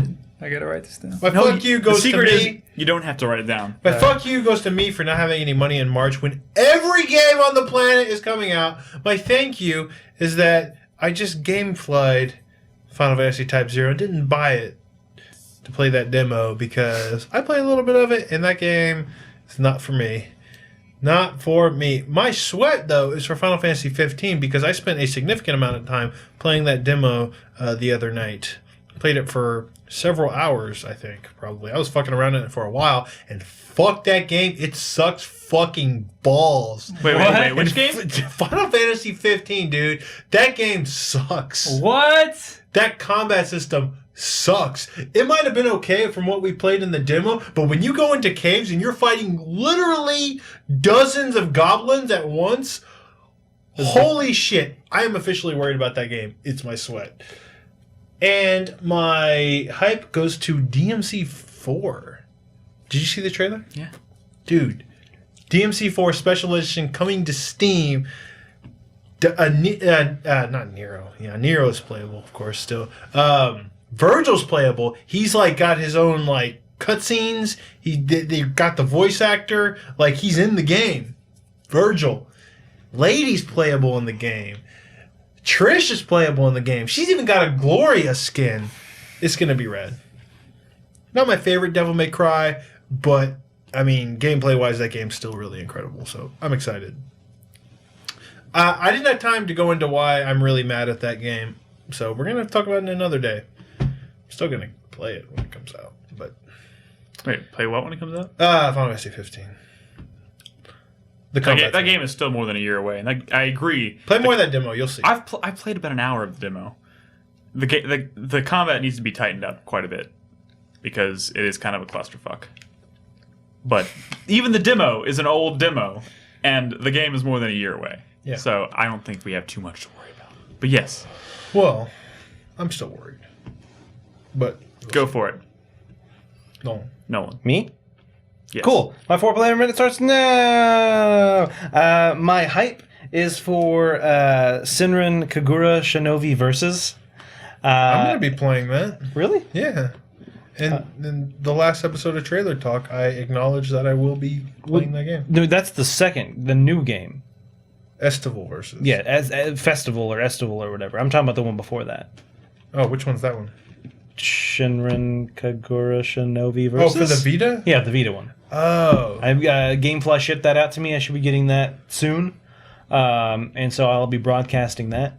I'm excited for it. Heard it's got good plot. My sweat goes to Konami. Just because of everything that's going on, I don't know what's going to happen. I don't think they know what's going to happen. And so I just hope... Better get a handle on that I shit. hope it works out for the best, but I'm still worried. My fuck you goes to Rockstar. Because what happened... I transferred my character in GTA Online. Because I had like $900,000 and all that was like level 43 or something. I transferred it over, but then all of my expensive cars didn't come with it. And like I told them, I'm like, hey, what happened to my cars? And they're like, we can't find a record of them. And I'm like, I know that's the problem, but I have proof that I had them. And so it kind of evolves into a thank you because just as of yesterday, they ended up were like, well, we can't find your cars, so here's $2 million in online. Oh, in the you're GTA rich. game, yeah, exactly, to rebuy your cars. So thankfully they gave me that. And then my thank you goes to everyone in the community who showed up for our GTA Online event. It was a lot of fun. I really appreciate it. Like, especially because like no one was like a dick or anything. You know, like a lot of times you play with like online, and sometimes there's like it's a gamble.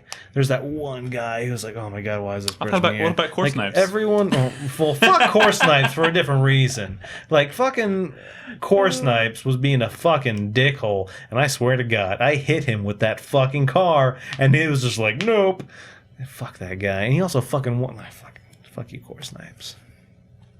I'm sorry, I didn't mean to derail. It's all right. Let's see, we're right here. My fuck you goes to Konami for taking Hideo Kojima's name off of all the previous. You know, the Metal biggest Gear- the biggest fuck you of that whole thing is that they're removing his name. Yeah. You know, he's They're trying to dissociate the name. They're trying to Kojima. dissociate the name, but I mean, he's a big part of the reason why that That is series terribly disrespectful. has all those little touches. You know what I mean? You know, it's got this it's like this serious game. All those little details that make that game brilliant. But at the Yeah. same time, it's Kojima. also got this quirky kind of shit to it that you know makes it what it is.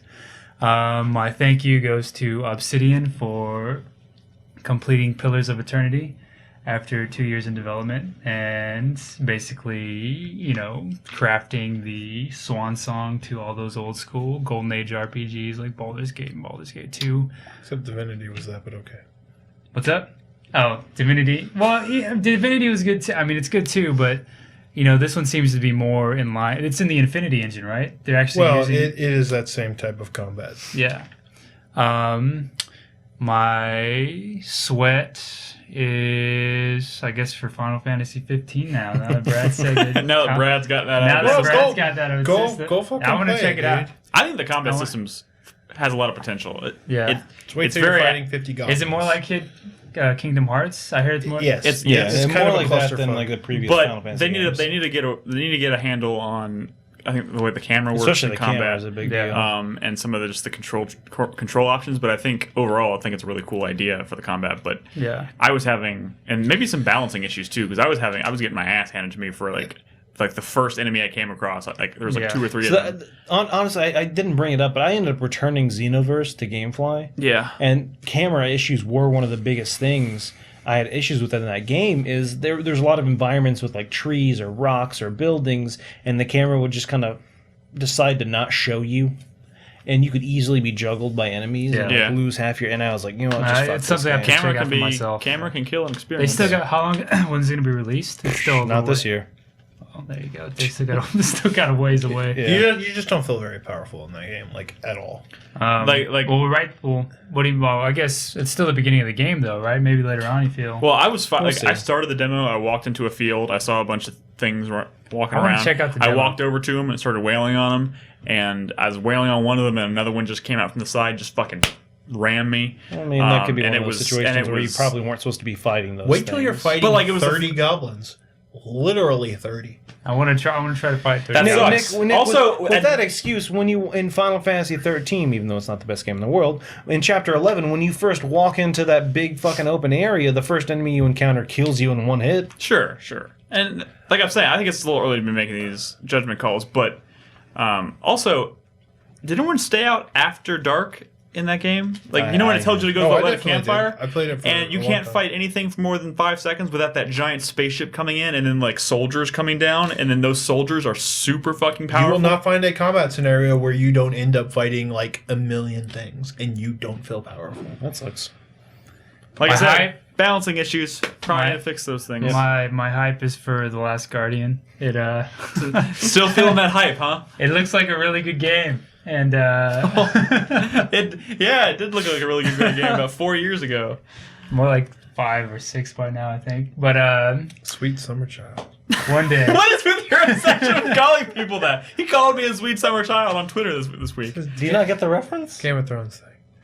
Oh, see, I don't. That's when the grandma, what's her name? Is this Nan. a, is Nan, this old Nan, is talking about how Bran is ignorant. Yeah. And she's like, oh, you sweet, summer child. I I mean, forgot because he's about never that. known He's winter. never known Child of winter. the summer, yeah. Yeah, child you of the sweet summer. summer child. So ignorant.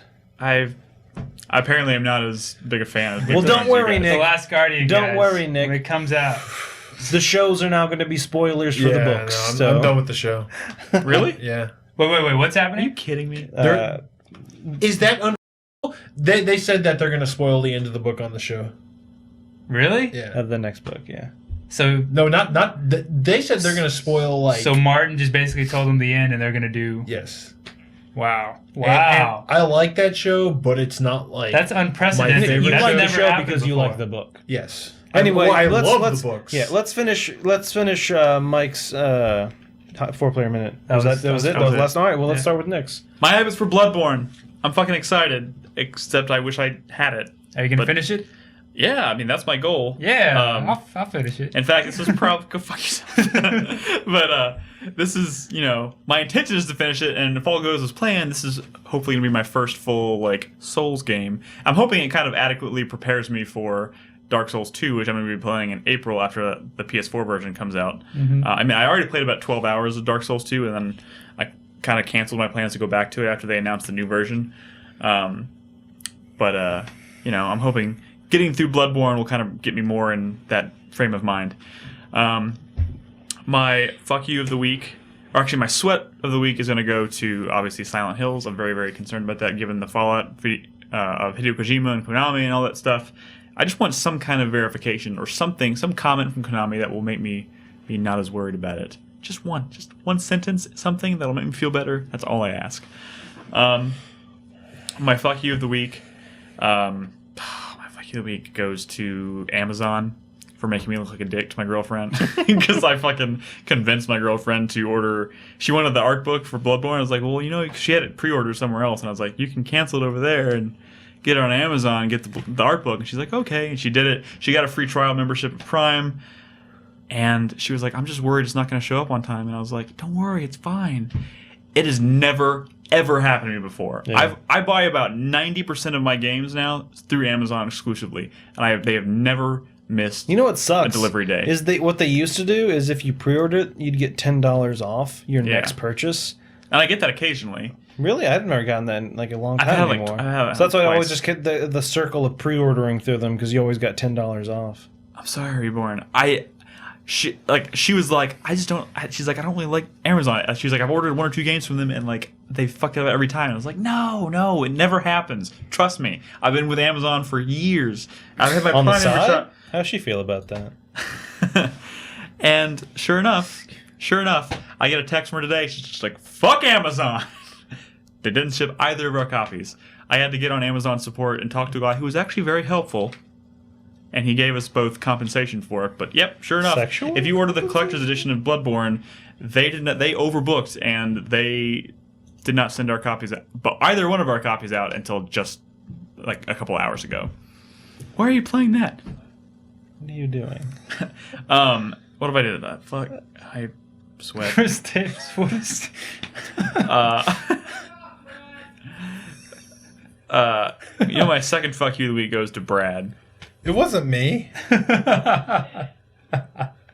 Just just in general, fuck Brad.